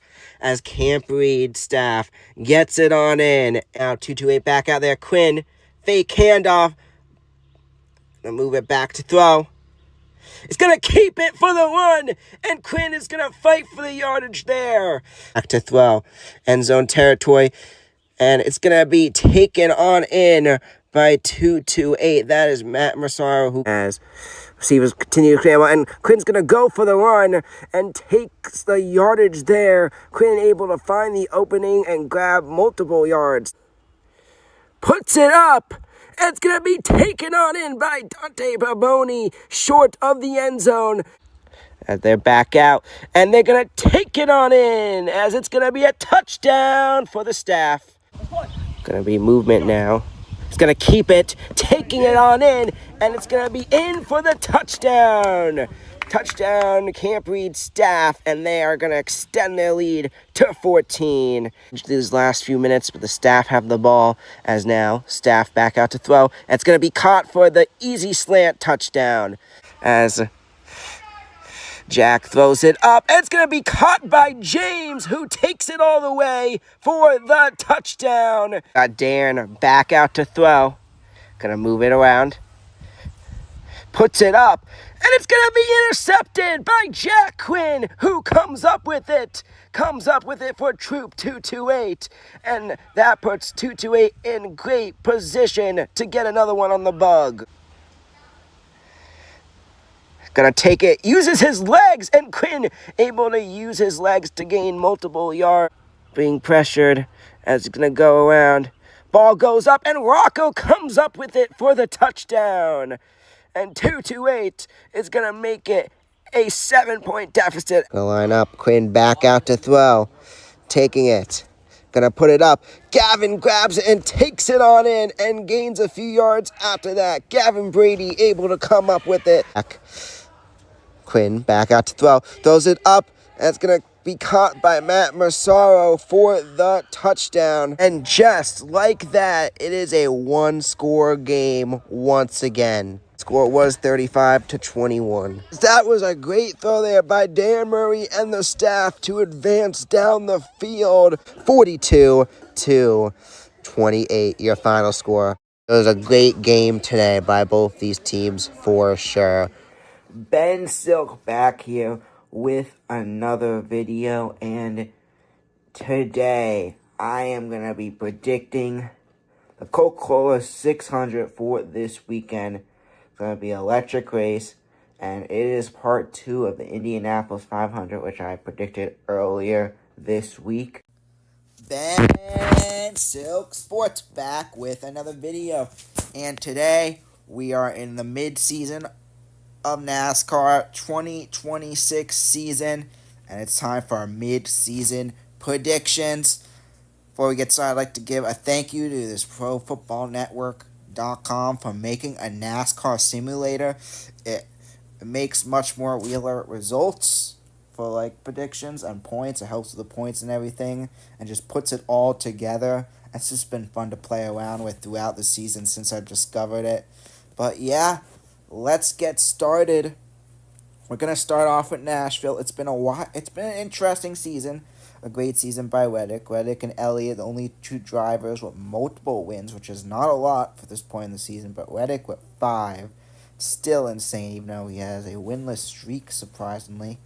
And then Hamlin's having a solid year. Surprise that he only has 1 win. Technically, he does have 2 from the All-Star race, but that does not count standings. Larson's been struggling this year with 0 wins, and yeah, it's been a rough year for Kyle Larson. And then you got, that is my cat back there using my back post as a scratching pad. And then you got Carson Hosevard with a win. You got Daniel Suarez coming off that Coke 600 win. And SVG getting his road course win at Watkins Glen. But it's been a great year. Ty Gibbs is now next level, getting wins in the Cup Series. It's been a solid one. And we're going to continue at Nashville. And I think it's going to be a good race. And because it's this weekend, we could go by stages. I think it's going to be another Toyota heavy race. I think Denny Hamlin wins stage 1. I'm going to give Larson stage 2. And I think the battle is going to come down to Reddick. And putting 3 drivers up here does not mean I think they're going to win. I think Byron's going to have a good day. And Hamlin. I think it's going to be a battle between Byron and Hamlin for the win. I do think it goes to Hamlin. Another driver I think has a good day, Ryan Blaney. He's been solid at Nashville before. I think he gets a top spot. I'll let the simulator decide the rest. But I do think Denny Hamlin is going to get it on done. And yeah, that's what I have for my prediction. Take a look at the final spots as well. And I gotta say, I talked about my last video. I don't know if I think they took him out. I don't see the 8 car anywhere. Yeah, it doesn't look like he is in here. Yeah, Kyle Busch, just a tragedy. Really sad. I'm still a bit shaken up by it, as he wasn't a top driver for me, but I always liked him. Seeing what he did, and it's just a shame. Yeah, it's just a shame to see that happen to him, but I think back on track. Hamlin gets his 2nd win. Then we go to Michigan, and I think it's going to be an interesting one. Looking at the finish, I think we can see Gibbs with a good day, Blaney with a good day. Of course, we're going to see Reddick with a good day. And I'm going to put Cindric in there as well. He's going to have a solid day, I think. And put another guy in there as well. Yeah, I think Buescher. Oh, yeah, Buescher. Here's my prediction. Big battle at the end.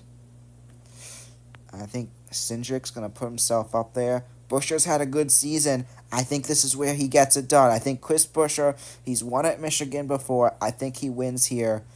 It's going to be a battle between Buescher and Blaney, but we're going to get our 2nd Ford win of the season finally, and I think Buescher gets it on done. We'll sim the rest. And yeah, that will do it. And I think, Buescher is going to win Michigan and get that win that he's been trying to get for a while. Now Pocono. I'm going to this race, so I'm hyped for this one. But I think it's going to be an interesting finish. A finish that people don't see coming. I think on the final lap, we're going to see some new drivers here on this track. I think Berry has a day. I think Chastain has a day. I think we see a day from Nemechek. It's going to be a race with twists and turns. We're going to have an exciting one. Final turn, just like the Indy 500, I think Chastain passes Berry here. And I think Chastain is going to win it at Pocono. I think Bowman has a solid day as well. We're going to see a lot of underdog drivers up high today. I'm going to throw Elliott's name up there as well. But these ads are annoying. I'm trying to X them out. But, yeah, I think Chastain finds a way to get it on done and get the surprise win at Pocono. And we have a interesting finish, top 3 finish there. Chastain on the edge of in the playoffs, and that will be a big win for him there. Now we got the Colorado Street Course, a new street course in the Cup Series. This will be a cool one to see how it turns out, but it's first street course race, or second street course race at a different place, but who has experiences on road courses and street courses better than anyone? That's SVG. I think this is a walk in the park win for SVG. The road course drivers will probably do good too, but I think this is an easy win for SVG, as I think he is going to get it on done on the Colorado Street Course to get that second win of the season. And second win in a row for Trackhouse. Got to point that out as well. Then you got Sonoma Road Course. I think this is going to be an interesting one. I do think it's going to go to none other than SVG. But I think we see a good day by Connor Zilic. I think he gives it a fight, but at the end of the day, it's going to be SVG to go grab win number 3 of the year. And then you got the Chicagoland Speedway. Toyotas, they've not won 4 races. People are like, ooh, what's going on with the Toyotas? I think they bounce back here. It's been a bit since Reddick's won. I think this is where Reddick grabs his next win. And I think, I don't know, it's an off year, but it's had a pretty good day. Elliott, I think, has a good day. And then, who else do we give having a good day? I think, oh yeah, Gibbs has a solid day. Of course, you got to put Reddick in there, because you always got to put Reddick in there on the season he's having. And I think it's going to be a battle between good friends and I think it's going to be a battle between Blaney and Elliott, but something tells me Elliott's going to get it done. I think Gibbs is going to put himself in there as well, but I think Chase Elliott puts it on in and gets his 3rd win of the year at North Wilkesboro and gets the big win. And yeah, that'll be win number 3 for Chase Elliott. Then you got Indianapolis Motor Speedway, track that Larson's been solid at in past years. Unfortunately, I don't think he gets it there this year. But the Brickyard 400, always a good one. I think you saw Reddick win. Yeah, you saw Reddick win at Daytona. Why not have Reddick win at the other big track in Indianapolis? I think Tyler Reddick gets it on done. I think we see a 1-2 finish for 23-11, but I do think it's going to be Tyler Reddick who wins it at Indianapolis. Oh, I didn't realize that was not the finish. Where is Reddick's car? Also, I think Gibbs gets a high finish. I'll put him at 3rd, but yeah, Tyler Reddick, 11th. And let's put Riley Herbst up there, because why not? But yeah, I think Tyler Reddick is going to find a way to get it on done, get win number 7 on the year, and just continue his success. Then you got Iowa. Iowa always a wild card. Something tells me this is going to be the Toyota's place this year. I'm putting in for Iowa, I think Ty Gibbs. he's going to find a way to get it on done. He's had a solid year, and I think this one will go to Ty Gibbs. Put Kozlowski, Byron up there, but I think Ty Gibbs gets it on done to get win 2 of the year and of his career. Oh, that rhymes. Then you got Richmond. This is a wild card one. And who's always been good at Richmond during the summer for some reason? It's Austin Dillon. Throughout the season, I don't think he would get it, but I think Austin Dillon, he's going to win it for Kyle Busch. He's got to win it. And it's just meant to be. I think Austin Dillon gets it done. And Austin Dillon will be the NASCAR winner for the Cookout 400, which always is a wild race. I'll put Hamlin and Larson up there. Add some drama for Dillon. But I think Dillon gets it done and wins this one for Kyle. So looking at the standings right now, see Dillon sits in 23rd. Got multiple drivers out of the playoffs with wins. Chastain, SVG with 3 wins. Not in the playoffs currently. And this, you got Reddick leading, of course. Got Hamlin, then Blaney, and then Elliott. But then you got New Hampshire. New Hampshire's going to be a good one. Multiple drivers fighting to get a win, as it's towards the end of the year. Second to last race of the year. Anyone could take it. And I'm going to give it to a driver that's been fighting all season long. I think this is where he finally gets it done in William Byron. I think his time will finally. Usually, Gibbs cars does good at, but today, on that day, I think it will be Hendrick cars.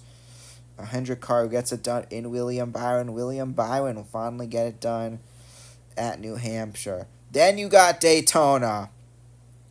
This is where all hell breaks loose, and anything could happen.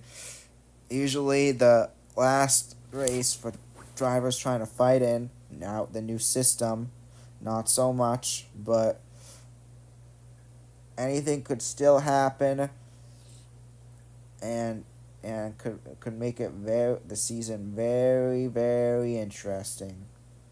Chastain needs a win, may still not make it even if he wins, but whatever happens at Daytona could make the season very interesting. Blaney won this race last year.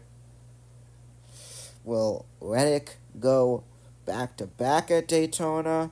It's going to be interesting, that's for sure, but okay, who should we go with this one? This is honestly a tough one. I think we get a wild card winner here. You know what? Let's go with the 21 back in victory lane. I do think the 21 wins this season. I think this is where the 21 will get it done. And I think, let's have Bowman in second. Would be wild. I like how this looks. These ads are getting really annoying. But I think it will be Josh Berry who gets it done at Daytona. Fortunately, he'll be out of the playoffs. And this is the chase standings. Reddick will finish the regular season with over 70 points, over 1,000. What a year it would have been for him. It's probably going to happen. But here we're all set up for the playoffs now. And multiple drivers. These drivers all got a shot, basically. Logano just squeezes in. SVG doesn't make the playoffs somehow. He gets 3 wins. Got Briscoe, Wallace in there with 0. Kyle Larson there with 0, sitting in 7th. Kyle Larson's got a big shot, but he's got to get those wins on the board at the end of the day. Or does he? Is he going to be the first ever champion that has 0 wins? Well, let's take a look at the big Darlington race. I do think Larson has a good night, as he always does at Darlington in the Cookout 500. And I think it's going to come down to the usual prospects. And these have been the usual prospects here. I think we see Elliott as well. I don't know what's happened to my thing.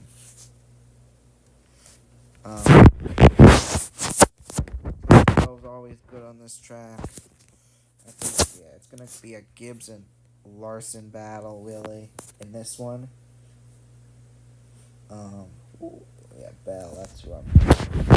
And I'll put Elliott in there too, but at the bottom, I think a good night for Gibbs, and I think it's going to be Reddick who gets it all done. And yeah, Tyler Reddick is going to get win 8 of the year to start off the playoffs. Great start for the playoffs for Tyler Reddick.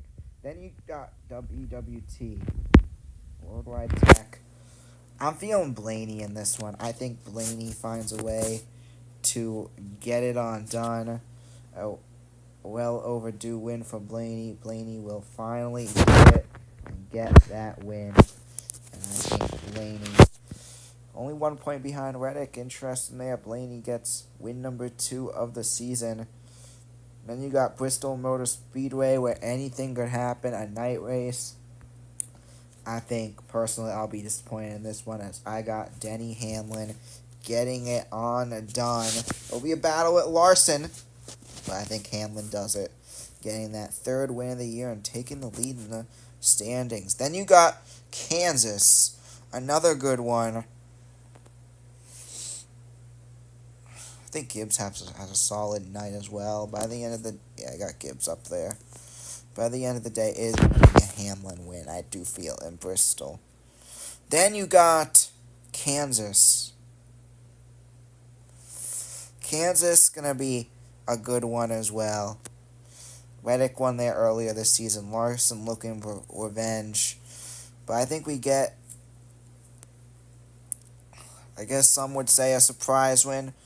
No, I think it's going to be a good race, and I actually am going with the 20 of Christopher Bell finding a way to get it on done.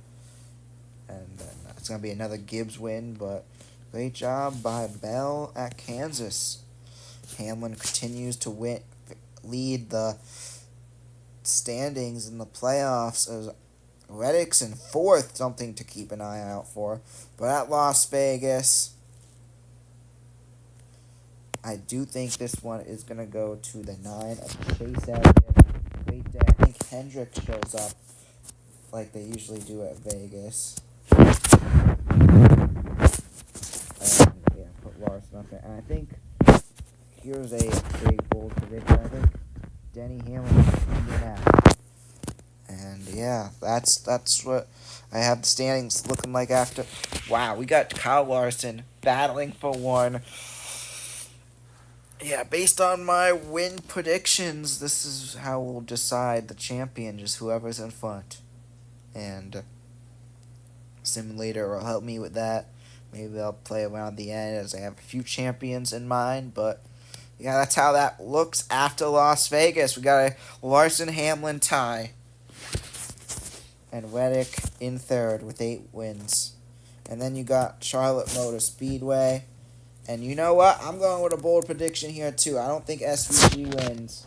And I think it's going to go to another driver who gave SVG a fight on the road courses. And that will be Michael McDowell. I don't know what's going on with the simulator right now. This thing's just breaking on up. I don't know what's going on. I think it is going to be Michael McDowell who gets it done, getting that 1st win of the year. Didn't have a solid year, but yeah, we'll see. Where is Michael McDowell? Yeah, he sits 19th in the standings, so he's up there. Gets that win, and 3rd win of the year for Spire. I gotta point that out as well. What a year for Spire Motorsports, you gotta say. They have been, what a year they've just had as a team. Then we got the first race of the final round at Phoenix. I think it's going to be an Elliott and Reddick battle. And these two, at this point, may be looking to these two for fighting for the championship. I think it's going to be Reddick who gets it on done. And folks, Larson with 0 wins, but he puts up the finishes like he has all season. He leads right now for the championship. Then you got Talladega, where anything could happen there as well.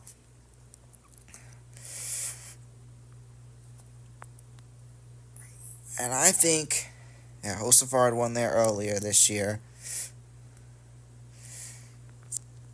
Let's give the win to the man, John Hunter Nemechek. Finally gets his first cup win. He gets it on done. I think Larson gets a high finish as well at Talladega. And yeah, John Hunter Nemechek is going to be the man at Talladega.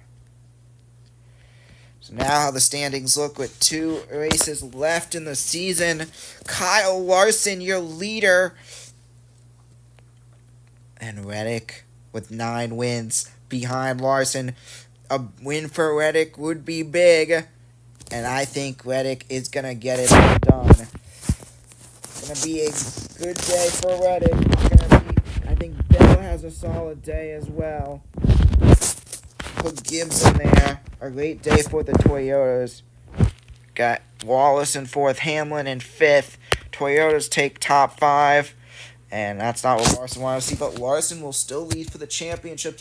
As Tyler Reddick, I do think, will tie Larson's record for wins in 2021. And it's really gone down to Larson or Reddick at this point. For the champion, who will win? Let's get to my Miami prediction. Here's how the standings look going into Miami to decide the season. And I'll be clear, this thing keeps glitching up. It's been a great one for Larson, fighting till the end. But I do think it will be a DNF that will end the year for Larson. You gotta be realistic here. I'd love to see it, but it's gonna end the season for Larson. And I think it is gonna be a Ty Gibbs win here. Reddick will get second, and Tyler Reddick will win the championship. And he's had an amazing season. It's hard not to give him the championship. And I think, Reddick is going to get it on done here. And this is my predictions. These are my final standings, what I see happening. Larson, I do think, will get 0 wins, as much as I hate to say it. It's just not his year. But I still think he's going to get high in the playoffs. Maybe second like this has here. But Reddick, at the end of the day, I do think he's going to get the championship. He has just been phenomenal this year. He's just been on a whole nother level, and I don't think there's anyone that's going to stop him. So I think Reddick wins the championship. I think the playoffs are going to get interesting, though, and I think there could be points where I think there's a shot he may not win, but I do think Reddick gets it done. Look at the season. Elliott, to get it done. They've been preparing for this game all week, led by Coach Silk, as they take on the Camp Reed staff, as a team is hyped and ready for this one. Got some game plans in. Troop 228, we got Jack Quinn in as the quarterback for Troop 228 today. Gonna have Ryan Thomas in the backfield. And as our receivers, we're gonna have Jaden, we're gonna have Rocco, and we're going to have Dante and Gavin, and then we're going to have Subbins as the day goes on. As we get back doing some practice snaps right now, and we're about to get started in just one moment. The QB getting ready. Matt Massaro going to be the center, hiking the ball in this one as both these teams are all set. And Troop 228 trying to go back-to-back and get it on done, as gonna line up. Still warming up here as the teams are ready, and they're about to get started off in just a moment. So discussing the play right now, as gonna line on up here. First play of the game. Quinn back out to throw. Has it. Taking his time. Throws the ball, and it's gonna be taken on in. Camera didn't catch if he was out of bounds. We'll see where they put the ball at a second, and looks like we're going back. Rocco Goulart out of bounds there. So that's going to be second down now. And yeah, so great accuracy by Quinn there, able to get it to Goulart, but fortunately not able to stay in bounds. Is now going to movement by Quinn. He's going to find, that's going to be Jaden there, as it is going to be caught. And that's going to allow them to advance up in the field. So it's going to be third down now, however, for Troop 228. Line back up as they're all set in formation. What will 228 do here is Quinn back out to throw. Taking his time. Has plenty of time. Quinn in the back. Movement around.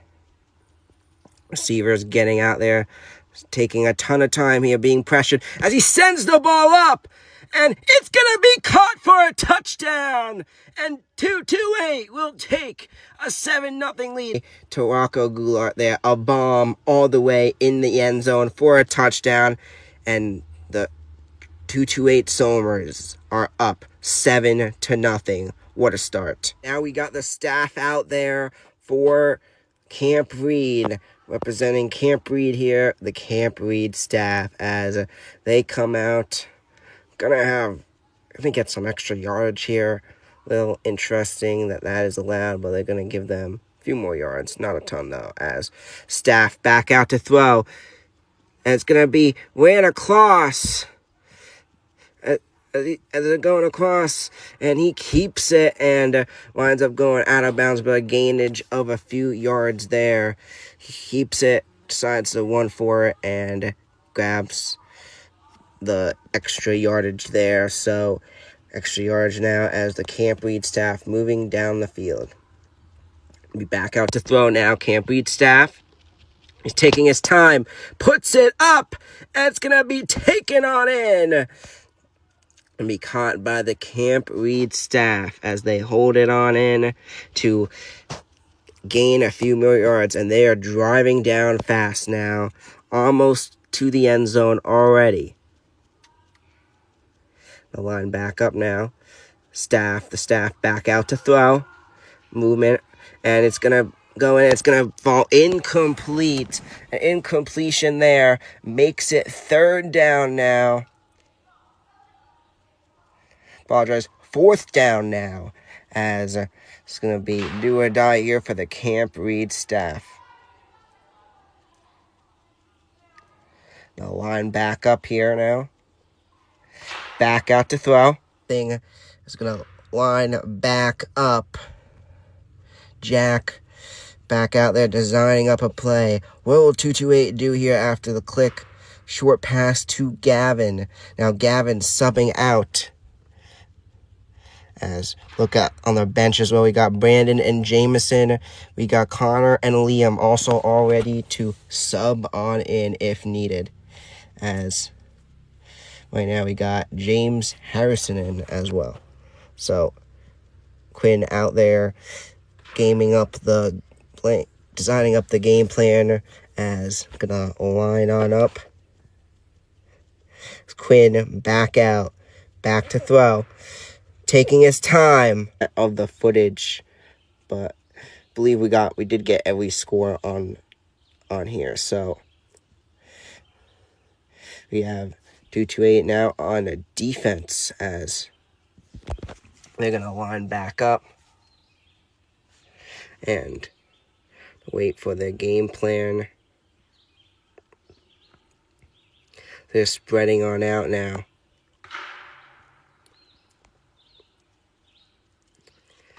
As still wait to get started as we have a moment.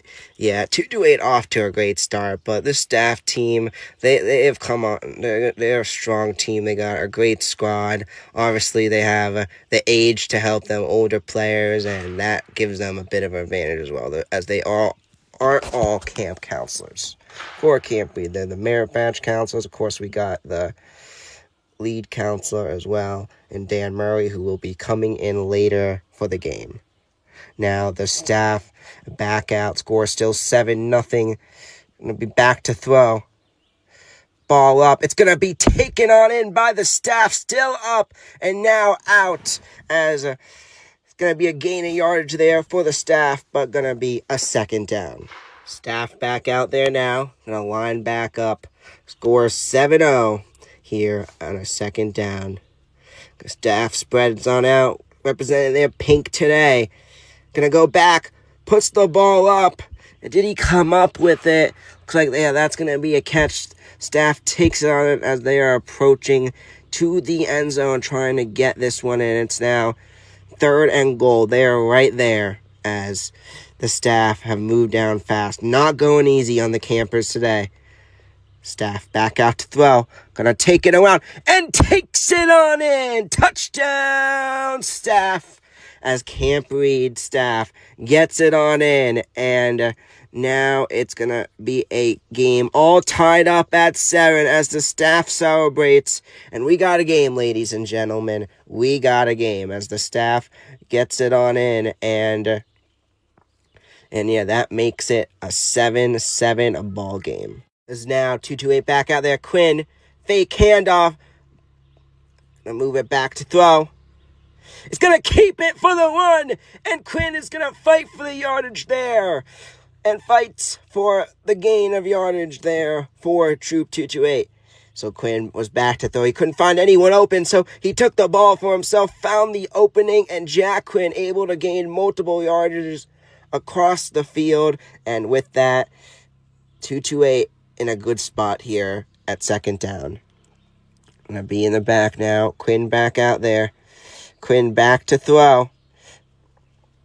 Taking his time. Quinn movement. Does a fake lateral. Brandon in now for Troop 228. As Quinn still has the ball. Receiver's ready. Brandon around. And he's going to find that is going to be, I believe that is James who comes up with it.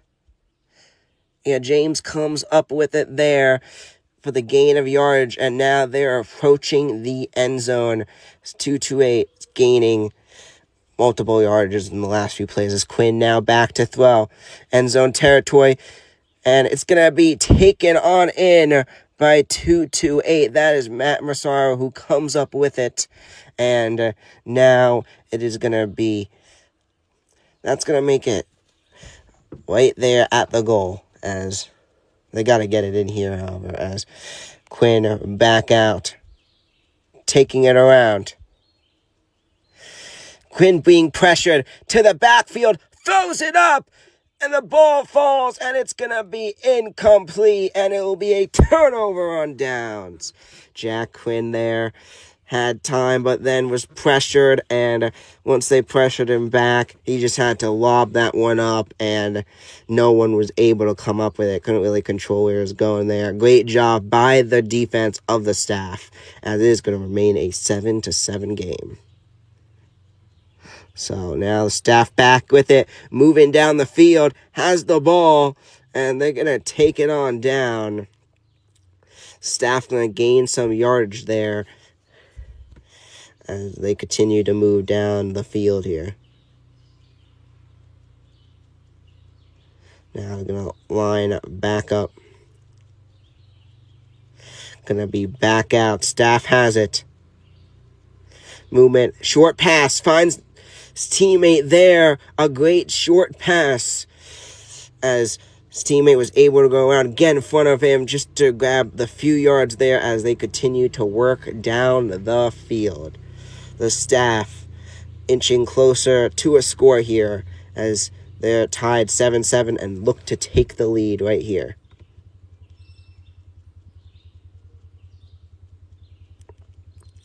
Gonna spread back out now.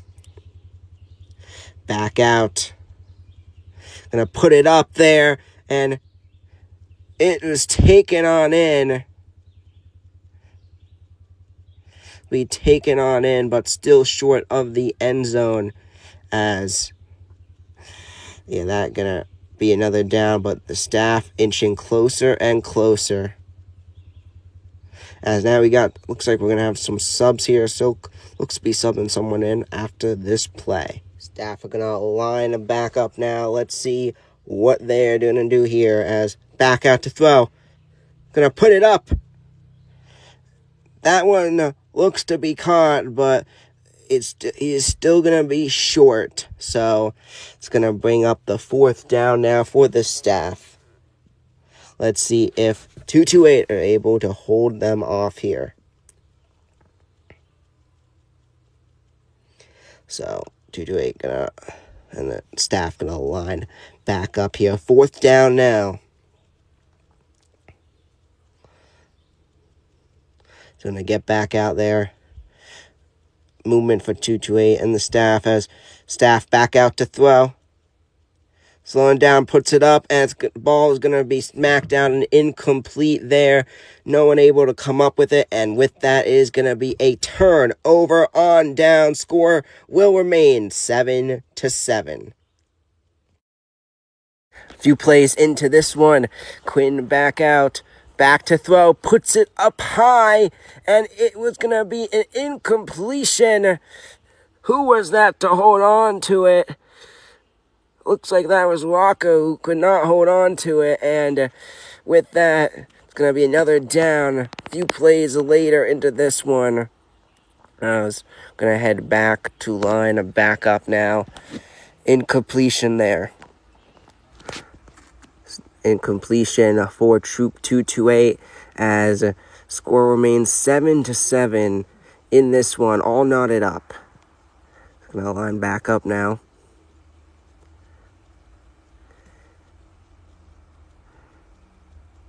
As the game plan in the play there.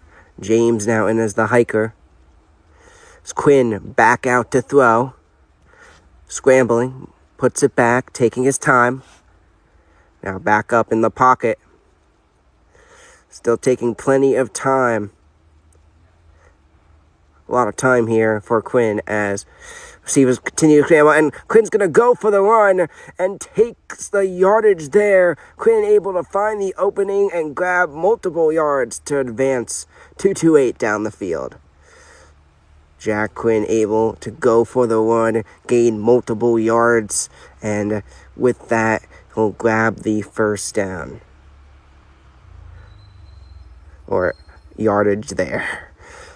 We're doing full field downs on this game as now Quinn back out, puts it up high, and it's going to bounce off the grass to be an incompletion there. So incomplete. That will be 4th down and a turnover on downs as it is going to be Camp Reed staff who will get the ball back now. And let's see what the staff are able to do right here. The line back up now. Staff back out to throw. They're going along. Throw, and it will fall to the ground and incomplete. Incomplete there. Rocco looked to have his hands on it, but it is going to be an incomplete. Bring up the 2nd down for the staff. 2nd down now for the staff. Now, staff back out to throw. Take his time, puts it up, and it's going to go through his teammates' hands as that one falls incomplete there. Going to bring up 3rd down now for the staff. Just a few mistakes there. Goes right through their hands, calling the incompletion. So going to line back up now. What will they do here on this down? 2 incompletions to start off the drive. It's 3rd down. Coach Silk going to coach up the team there, making a few changes to their defense, trying to get them to spread out. As the line back up, we got a fast starting play. Coach Silk barely able to get up there, out of there as ball is thrown, and it wasn't taken on in. It's going to bounce out and incomplete. Almost had it there, and that will bring out 4th down for the staff. So 4th down now for the staff.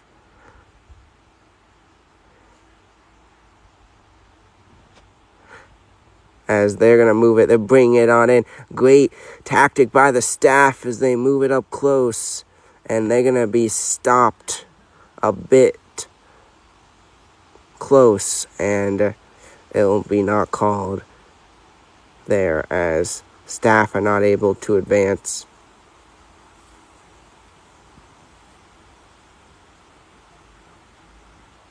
Staff now sitting on defense. Back out there now. Quinn back out to throw. Taking his time. 2-8 back on offense. Puts it up. And it's going to be taken on in by Dante Barboni, short of the end zone. And that puts 2-8 in prime position to get in the end zone. Dante comes up with the bomb throw and bomb catch for 2-8. And they are in position to get a score here.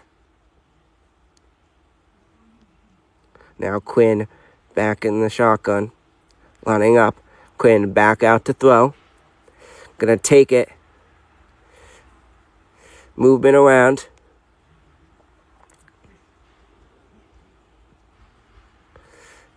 Taking his time here in second down. Taking a lot of time here. Receivers are open. Movement around. Quinn puts it up. And it's going to be incomplete. They're not able to get in the pocket. That makes it a third down for 2-8. Third down now for Troop 2-8. See if they're able to grab another down here. And get in within another down.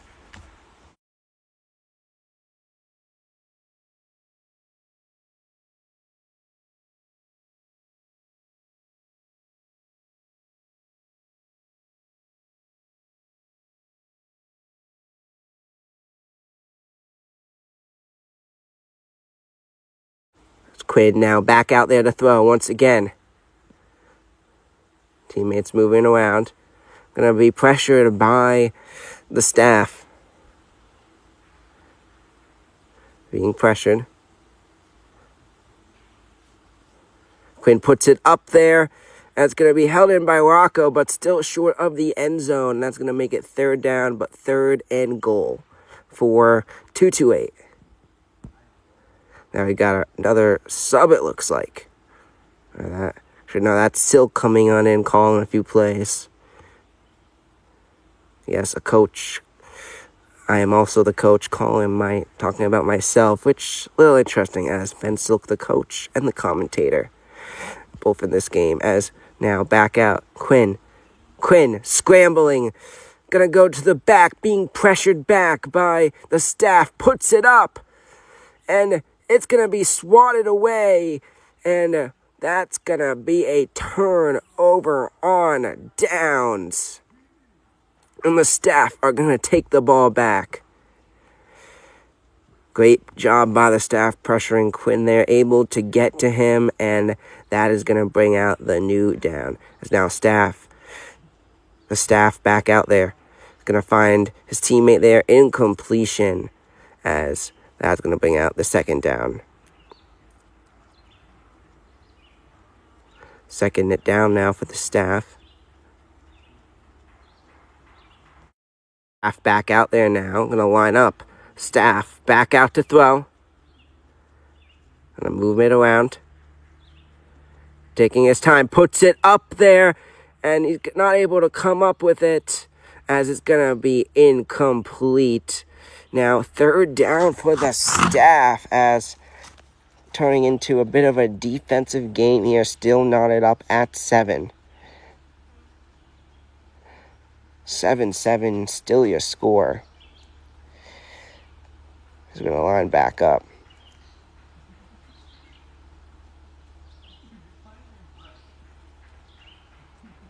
Staff back out there, back to throw. Puts it up there. It's going to be taken on in. Did he make it on in?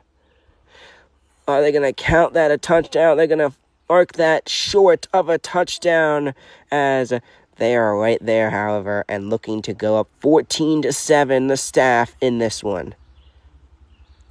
As they're back out, and they're going to take it on in, as it's going to be a touchdown for the Staff.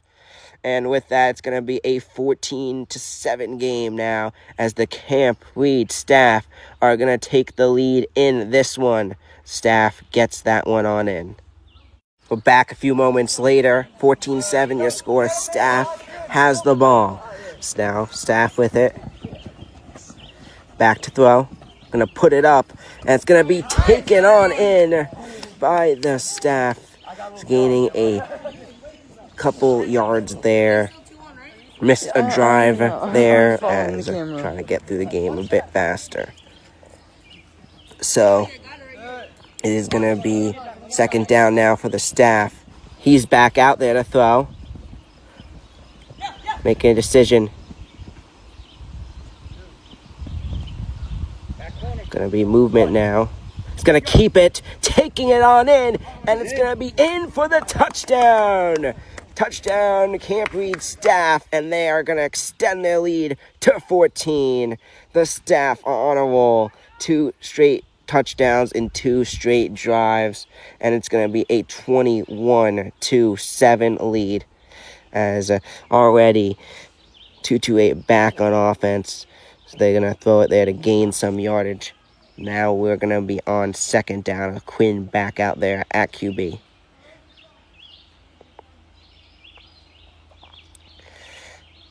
Two-two-eight down now. We're going to line back up. Quinn back out to throw. Quinn taking his time. He's going to put it back up.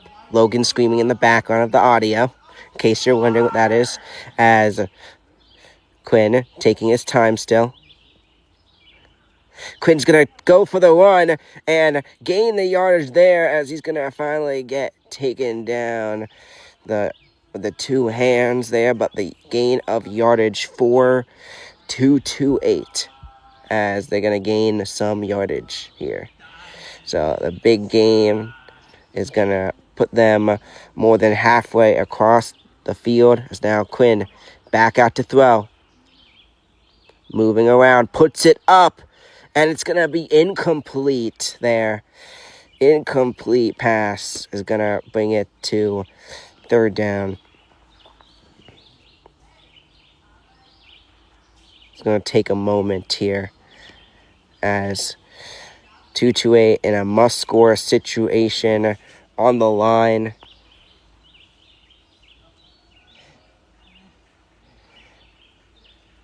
Let's see what 228 is going to craft up here, as they are down by a bit in this one. Quinn lining back up. The Staff defense in formation. So is the 228 offense. Matt Massaro hikes it back. Quinn back out. Using his eyesight to find an open receiver. Putting it up in the air, and it's going to be incomplete. Score is still 21-7. Staff back with it, taking it around, and it's going to be forced out of bounds. 2-hand touch as he goes out of bounds, and that is going to bring up another down here. Missed some footage these last few minutes, but the Staff have the ball, as now Staff back out to throw. It's going to be caught for the easy slant touchdown. Underpass, basically just a catch type of pass, a quick pass there to get it in the end zone, and just like that, it's a 28-7 lead, and 228 Somers not looking too good right now, and they got to turn it around quick, but teams come back. We've seen it before with the Super Bowl 51 2016 Patriots. Of course, we saw it the other day with Argentina against Egypt. But now, let's see what 228 has, as Quinn back out to throw. And the play is going to be called dead. Looks like we're going to call the play back there, as we're going to have another down here, as we're going to restart the drive in just one moment. So as we wait, what will Coach Silk and 228 come up with here, as now Quinn back out to throw. Puts it up high, and Goulart not able to hold on to it. throws a bomb there, and it slips through Goulart's hands, making it an incomplete pass. You take a look at that. Quinn puts it up high, out to the right. Goulart not able to hold on. So, going to bring out the second down now for Somers Troop 228. They're down big against the Staff, but the game not over till the clock or time says 0 or 2 o'clock in this case. So now, going to get back there. 228 lines up. Quinn back out to throw. Movement, taking time. Taking a ton of time. So now it's going to be a handoff to Rocco. So Rocco going to take it, fake handoff. Had us all tricked up there. As Jack throws it up. And it's going to be caught by James, who takes it all the way for the touchdown. And Troop 228 is back in this one as they make the game a 14-28 deficit. And they are still alive. A bomb to James, who comes up to it in the end zone for the touchdown. So now let's see what the Staff has to say and respond to that. They are still up by 2 touchdowns. Will they be able to extend it to 3? As now Dan Murray in for the Staff at QB. Able to use his legs to gain multiple yards. Going to put 228 Somers at the goal line to try to punch this one in. So we got a few subs here now. Gavin coming back in as Liam comes out. As now movement on the play. Quinn back out to throw. Movement on the play. Quinn back out to throw. Taking his time. His camera is down low. Quinn being pressured. Being pressured as it's going to go around. Ball goes up and Rocco comes up with it for the touchdown. And 228 is going to make it a 7-point deficit as it's now a 21-28 game with the Staff still up front. So now back out there. We got the Staff with it. A quick one there. Their play to start off here. Missing a little game time, but the score is still 28-21. So Staff gonna line up back up. Dan Murray back to throw. Gonna throw, and it's gonna be caught by his fellow Staff member there. However, it is gonna be a turnover on down, so 228 is gonna get the ball back. So now 228 will have it back as Quinn in the offense comes back out. Gonna line up. Quinn back out to throw. Taking it. Gonna put it up. Gavin grabs it and takes it on in and gains a few yards after that. Gavin Brady able to come up with it. And 228 driving down the field right now, trying to tie this one up. As we only got a few minutes left in this one. Down by 7. 228 is alive as they have scored 14 straight. And now moving down the field. Jack back. Quinn just taking his time here. Now being pressured as a defender close to him. Getting in his way. It's Quinn. Still deciding. Moves it, takes it for himself, uses his legs to gain some yardage. And Jack is going to be just short there to the end zone. So, no tied game just yet. 228. Not able to get into there, and yeah, now the chances are getting less and less to get this one, as now Jack Quinn back out to throw. Throws it up, and it's going to be caught by Matt Massaro for the touchdown. And just like that, it is a one-score game once again. There's some confusion about the score, as we did not have footage of the last Staff touchdown, but the score is now 28-35. The score was 35-21. That was a great throw there by Dan Murray and the Staff to advance down the field.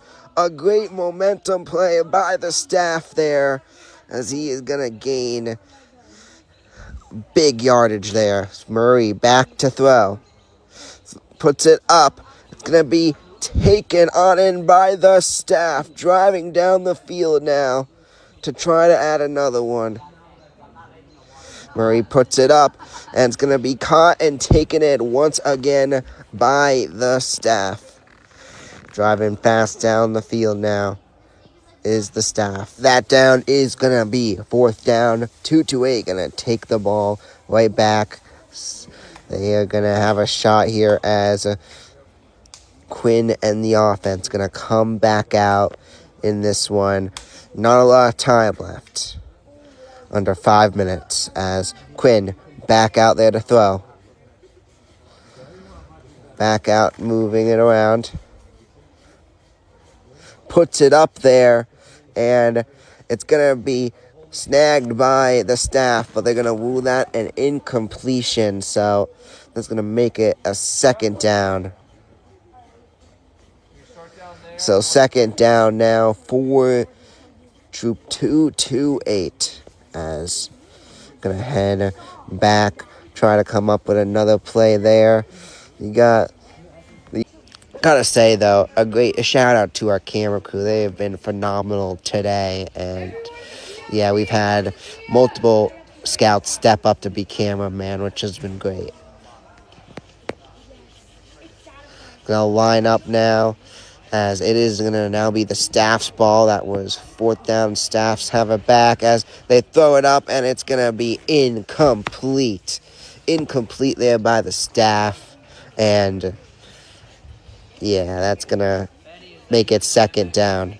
Only a few moments left in this one as they're going to take it back out as we have an incomplete pass there. Doesn't mean much, and they are going to call this one as the teams head into the middle, and the correct score as we missed another staff touchdown, 42-28, your final score, as we did not have audio of the 2nd touchdown. But what a game by both these teams. Both teams came out swinging.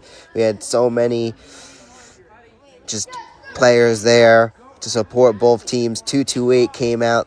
The other scouts were great as fans for support to do the camera and stuff, and just it was an amazing day, an amazing game, and just a great day for football as Coach Silk and Troop 228, QB Jack Quinn gonna fall short, but what a game today, and the staff coming off a loss yesterday against Pelham, able to get it done against Troop 228 Somers, 42-28, your final score. It was a great game today by both these teams for sure. But I want to thank you for listening. My name is Benny Silk, and have a great night, everyone.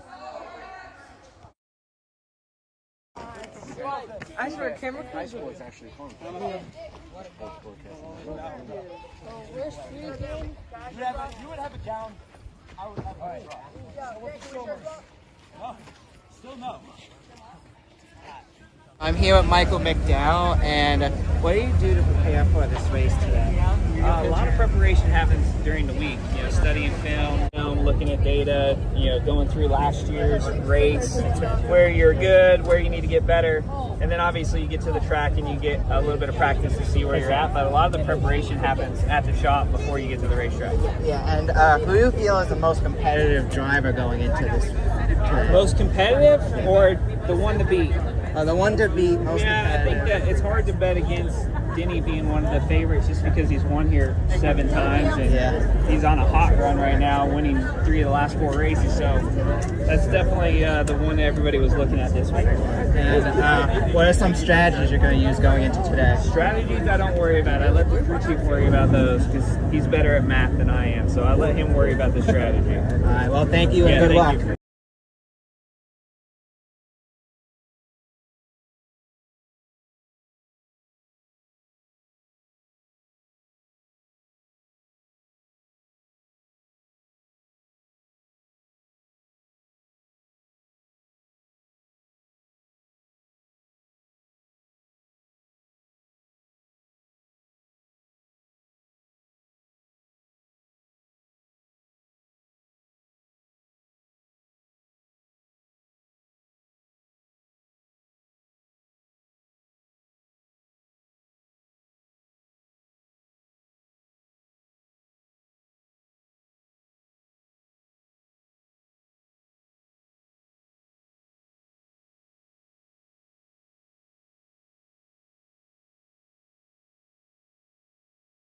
Hello, Ben Silk back with another episode, and today I'm going to be joined by Kevin Deleg.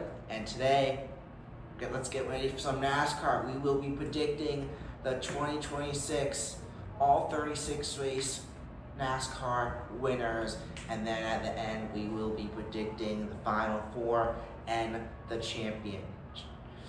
Yes, we got another exciting season, obviously coming off a Larson championship, and yeah, we're gonna get started. But yeah, let's get started. So we're gonna get started with a clash. Obviously, the one race that does not count each year, and yeah, Kevin, do you want to start us off with your clash winner prediction next week?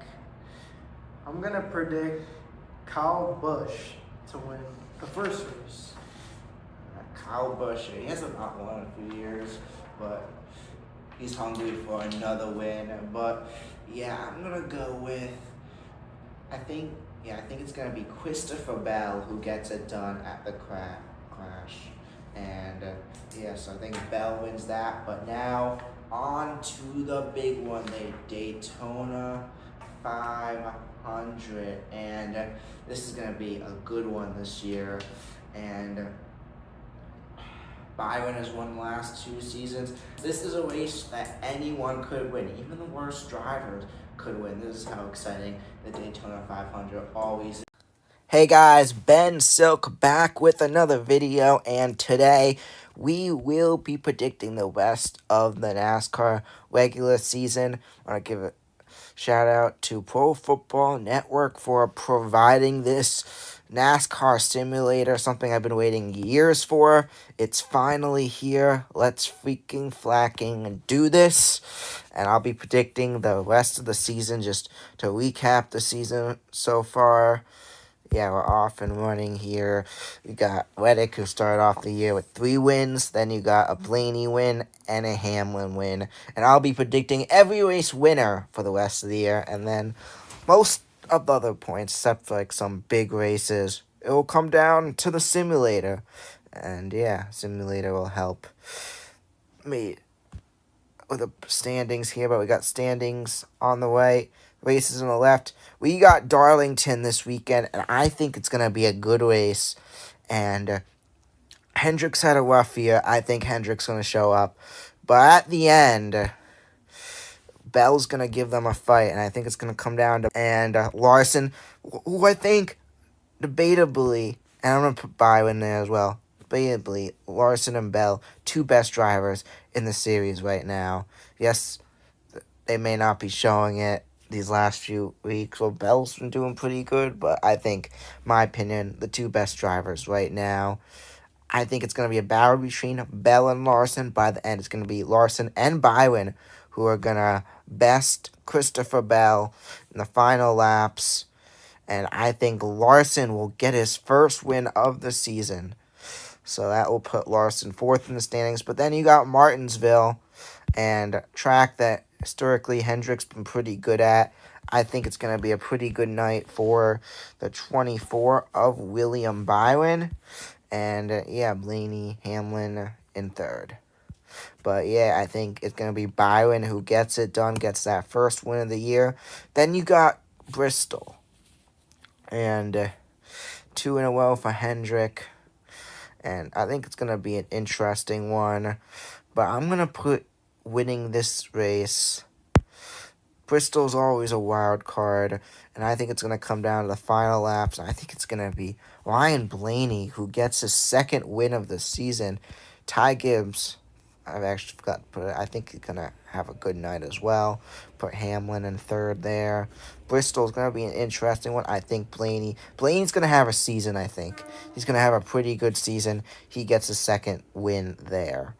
And then you got Kansas, where I think we've been... But Christopher Bell, just got to make sure the mic's still working here. We're all good here. He's going to finally get it done here. It's going to be another Joe Gibbs race, and Christopher Bell will get his first win of the year. Where is he at? He's not... Oh, he's 3rd. Shows how blind I am there. And I think that will be Bell's first win of the year. Now we got Talladega. a track where anyone, and when I say anyone could win. Chase Briscoe won it most recently. This is a track where any driver could win. And I'm going to go with the wild card here. He's probably going to win this season. I don't think he's going to have a great season. Probably his only win this year. I think Austin Cindric finds a way to get it done at Talladega, handing him his first win of the year, still outside of the playoff bubble, however. Then you got Texas, back to a more normal track, and I think this one's going to go to Christopher Bell. I think he's been putting up good numbers at this point, and he gets another big win here. Christopher Bell, he's going to have a good season. We're already seeing it, and I think he pulls off his second win at Texas. Then you got Watkins Glen, and this is going to be an interesting one. SVG streak ended at the last road course that they raced at. I don't know why I'm drawing a blank on the name right now, but SVG is going to give up a fight, and Bell's been on fire. I think he's going to give SVG a tough time. I think we're going to put Reddick in there as well, but as you've already noticed, I think SVG, and yeah, Chastain I think is going to have a good day as well. But SVG, I do think, is going to get it done here and get his first win of the season at Watkins Glen. And yeah, he'll do it in style.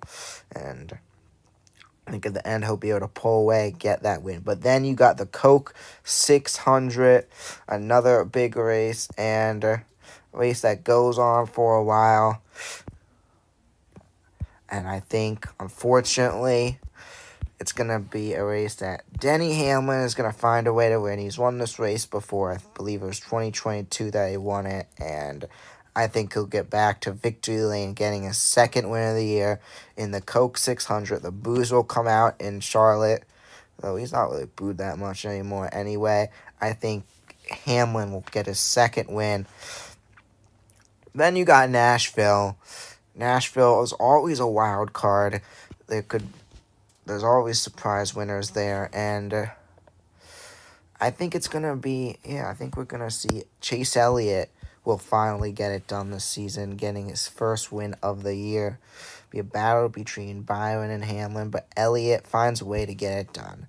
Then you got Michigan, track that Penske historically has been pretty good at, and I think. Yeah, Logano, he's going to come. He's going to fight. He's already been putting up good numbers. I don't know why Cody wears that high, but Logano's already been putting up good numbers. I think it's going to be an exciting battle between Bell and Larson. It's going to be issues with Blaney and Cindric based on these standings. But at the end of the day, I think it's going to be... My Instagram notifications are going off, which is interesting. But anyway, let's leave that alone. I think it's going to be Logano who gets his first win of the season at Michigan. So Elliott and Logano's getting their wins. Then you got Pocono, track that I'm potentially going to be going to this season. And I think, as much as I hate to say it, it's going to be a Toyota battle between Reddick, Hamlin, and Bell. And I think it's going to come down right to the end where Hamlin's leading, and it's going to be a it's going to be an teammate and owner battle. And I think it's going to come down to the owner and the driver. And I think Reddick is going to best his owner and get it done. He'll get his fourth win of the year, and he'll get it done at Pocono. Tyler Reddick will have 4 wins this season. Then you got the Colorado Street Course. Not much else to say. It should be an easy win. I'm going to put the second best driver for road courses. That comes in second. Move Chastain up one as well. I think it's going to be SVG getting it done. No problem. They're getting his second win of the season. And, yeah, this is how the standings look so far. Christopher Bell in first after Colorado. Then you got Sonoma. I think this is where SVG is going to fall off. He comes in 4th or 5th, but I think it's going to be a surprise win in this one. And after a lot of surprises and passing, who should I get? I think this is going to be a surprise win by Chase Briscoe. Chase Briscoe finds a way to get it done. SVG winds up coming in like 5th. Chase Briscoe, having a difficult winless season, finally will get it done at Sonoma and get his first win of the year. But then you got Chicago. Chicago, usually another good one, and I think this is one where it's going to be Kyle Larson who's going to show up and Team Hendrick, and they are going to find a way to get it done. Larson will get his 2nd win of the year. Then you got Atlanta, the Elliott track. Elliott's been winning the last few, but I think it's going to be Bywin who finds a way to get it done at the Atlanta summer race this season, giving Bywin his 2nd win of the year. Then you got North Wilkesboro, another good track, and I think it's gonna be an exciting one, but I think at the end it's gonna be Ryan Blaney who will get it done at North Wilkesboro. He's won the All-Star race here before. I think he'll get the win here, handing Blaney his 3rd win of the season. Then you got Indy, track that Larson's been pretty good at throughout the years. Bubba won last year, and I think we're going to be in for an interesting one, and I think we get a surprise win here. I think the one of Chastain is going to surprise folks here. It's going to be a battle between Chastain and Larson. Chastain will get his win this season. That puts him in the playoffs, and yeah, Chastain getting his 1st win, and Chastain, I think, gets it done at Indy. Then you got Iowa, where I think it's going to be William Bywin finally showing up in the summer, getting his 2nd win this summer. And I think William Bywin gets it done, and he'll take the lead of the standings here, too. Then you got Richmond. Richmond is always such a wild card. Austin Dillon, of course, won last year. 2 years ago, he won, and it counted, but it didn't count for playoffs because he knocked Hamlin and Logano out to be able to get that win. Yes, I tell you, that was not a good win. That I agree, that should not count as a win. And this track's been a wild card the last few years. I think it's going to be a wild card again, but not as much as Austin Dillon. I think it's going to be Bubba Wallace having a good season. He's going to finally get it done.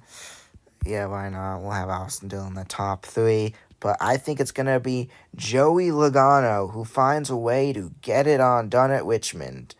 And, no, not Joey Logano. Bubba Wallace, my apologies, who finds a way to get it done at Richmond. But now you got New Hampshire. Who else to go with at New Hampshire? I think it's going to be a battle between Briscoe and Bell. But at the end, it's going to be Bell, I think, who does get it done.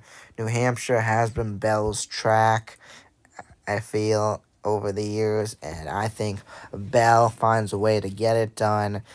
And then to end off the regular season, you got Daytona.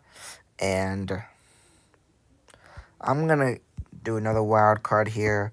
Let's give it to Ty Gibbs, finally getting his first career win as we head into the playoffs. And yeah, folks, we got our final standings. William Bywin wins the season, wins the regular season, most points. Then we got Christopher Bell. Then you got Ryan Blaney. After that, you got Tyler Reddick. Then Kyle Larson. Then you got Chase Elliott, Denny Hamlin, only 2 wins as well. Larson and Hamlin both only have 2 wins. A bit surprising. Then you got Bubba, Logano, and so forth. Chris Buescher and Ryan Preece both make the playoffs with 0 wins. Meanwhile, SVG misses out with 2. And that just shows you this new playoff format. Do I love it? Not really. I still think it should be winning in. to become more of a fan of it these last few weeks, but in the beginning I really didn't like it. I still don't love it, but yeah, now we're in the playoffs, and it's just going to be a points race between the final 16 drivers and the last 10. I kind of like that a bit more, but at the same time, takes away the excitement, which I don't like. But here are standings for the chase. It's William Byron will start off most points at 2,100. And we got Darlington, the first race of the playoffs, and I think this is going to be a Denny Hamlin win to start things off, as we've seen this before. Denny Hamlin showing up. He hasn't won in a bit, and I think he comes in hungry and starts to show everyone playoff Denny, and they will get it done here. Then you got Worldwide Technology, and yeah, this is a Toyota season for sure. I think the dominance continues as Christopher Bell. He's having a great season. He'll get it done. And I think Christopher Bell gets win number 4 of the season. As a Hendrick fan, I don't like to see this, but this is my predictions, not what I want to see happen, and this is what I think will happen. So I got Christopher Bell winning Worldwide Technology. Then you got Bristol. Bristol's always a question mark. Always surprises. Larson's been pretty good at this track over the years. I think this is going to be a win for Larson, winning the Bristol Fall race, and Denny Hamlin coming in second. Ty Gibbs does give up a fight. Could see that happening, but that's going to put the 2 Hendrick cars in the top 2 spots. But then you got Kansas, and first race of the second round. Blaney won this last year. I think this is where Blaney will show up again, and I think he gets it on done here at Kansas. Great race for Hamlin as well. I could see that happening, not because it happened, but I think Blaney gets it on done, getting that 4th win of the year. And then I think Kansas, and then at Las Vegas, he had put up a good performance there last week. I think he'll be able to get the win this time around, getting his 5th win of the year. Christopher Bell will get it done at Vegas, but I don't think Christopher Bell is done, as Charlotte, Bell has always been good on road courses. He's won this race before. I think Christopher Bell finds a way to get it done. He'll beat out SVG, and Christopher Bell is on a playoff run right now. He has 6 wins, as I think Christopher Bell now leads. You got Larson in second with 4 races remaining. You got Byron in third, Hamlin in fourth, Blaney in 5th. And Reddick having a rough playoffs. But I think Reddick, he's not done yet. And I think Tyler Reddick is going to show everyone why he's had such a good season that he's had. He'll get that win at Phoenix. Fortunately, will be his last win of the season. But it just shows he put up a great performance all year around. And yeah, and Reddick's a great driver. He has a championship in his future. Started off the season strong, but I just don't feel this is his season still. I think he has some time. His championship window has a long time coming, and I think it will be sometime in the future. I don't think it will be for 2011 either, but I'll get into that another time. But yeah, I think Reddick wins the Phoenix race there, and then you got Talladega, a race where anyone could get it done. But I think it's going to be a driver who wins this. That's going to make this interesting. And yeah, give me Ryan Blaney. He's won at Talladega before. He's won races that personally I don't want to see him win. But I think, yeah, he'll get it done here. So Ryan Blaney now and Reddick, 5 wins. Bell at 6. Bell wants to get more. You go to Martinsville. I think we see a big win for Christopher Bell here. He'll get it on done, and he's going to be set to win the championship, basically. Or no. So you got Byron only 3 points behind, but Bell has 7 wins. And Byron has had a great season. Got Larson, who's still in it. Blaney, who's still in it with a win. Would Parbury win the championship? This Bell gives him a fight. It's going to be a good one. You got Hamlin with 3 wins. He's always in it too. Reddick's basically out of it. Well, he is out of it. As I think the max is 55 for a race this season. So, yeah, let's see. But you got Bell, Byron, Larson. Let's break this down. First stage. Let's give it to Byron. Make it exciting. We're doing it stage by stage here. Byron takes the lead of the championship. You got Blaney still alive. Let me put Blaney in second. Move this around a bit more. Yeah, I think Blaney, he's gonna be alive. He's gonna fight all the way till the end. But Byron will come out strong. Stage 2, give me Blaney. And Bell is gonna be in there by stage 2. And give me Blaney, only 25 points behind. Bell 2 ahead. And now we got the battle for the win. It's going to come down to Byron and Bell and Blaney. Blaney wins, then... So if Blaney wins, then Bell has to be... and Byron have to be 6 or back. Well, you look at this... Yeah. Byron has to be 3 back. Bell has to be 6 back. And I think Blaney's going to give up a fight. But will it be enough? I think Bell is going to come down to Blaney and Bell, as it's been a good amount of the season. I'm going to throw Hamlin and Larson in there. I think Byron's going to have a rough second half of the race. He's going to wind up finishing in 33rd. But it's going to come down to Bell and Blaney. Bell's not going to be able to stay enough far behind Blaney. I think Bell passes Blaney to show why he deserves to be the champion. However, Larson gives a fight at the end. This is like 20 laps ago, now 5 laps ago. And Larson is going to show why he's the boss here. He's going to get it done. However, Bell, at the end of the day,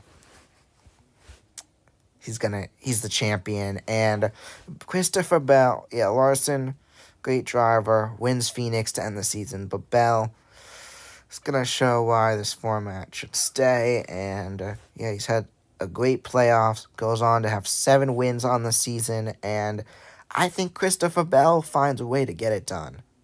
Christopher Bell, just something about how he's looking this season. So, whatever he lost after his 3-race win streak to start off last season, whatever he did. I'm here with Michael McDowell, and what do you do happens during the week? Studying film, looking at data, going through last year's race, where you're good, where you need to get better, and then obviously you get to the track and you get a little bit of practice to see where you're at, but a lot of the preparation happens at the shop before you get to the racetrack. Yeah, and who do you feel is the most competitive driver going into this tournament? Most competitive, or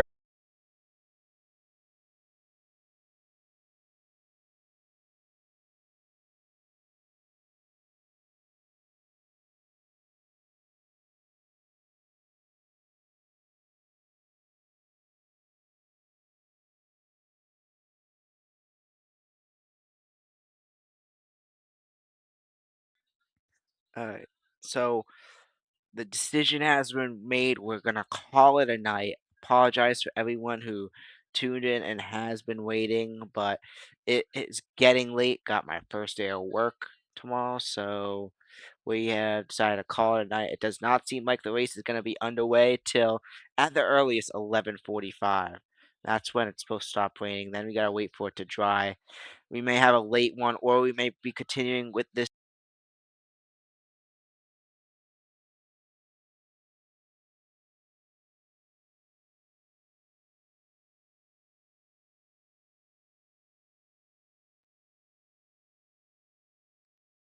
Everything undetermined, it just makes more sense to call it a night. But that's gonna wrap it up for this one today. I want to thank everyone who tuned in and listened. As Ryan Blaney, your current leader, will he wind up winning the race? He surely showed up. And will he continue that as the race goes on, either later tonight, tomorrow, whenever the race gets restarted? It's gonna have to happen at some point, as we're not halfway yet. We got a little more over 100 laps, but it's gonna be an interesting one, that's for sure. But yeah, that's gonna wrap it up for tonight. Let me know if you're still tuned in, who you guys think is gonna grab it whenever the race does continue. But for now, I'm Ben Silk. I want to thank you for tuning in. Have a great night, everyone.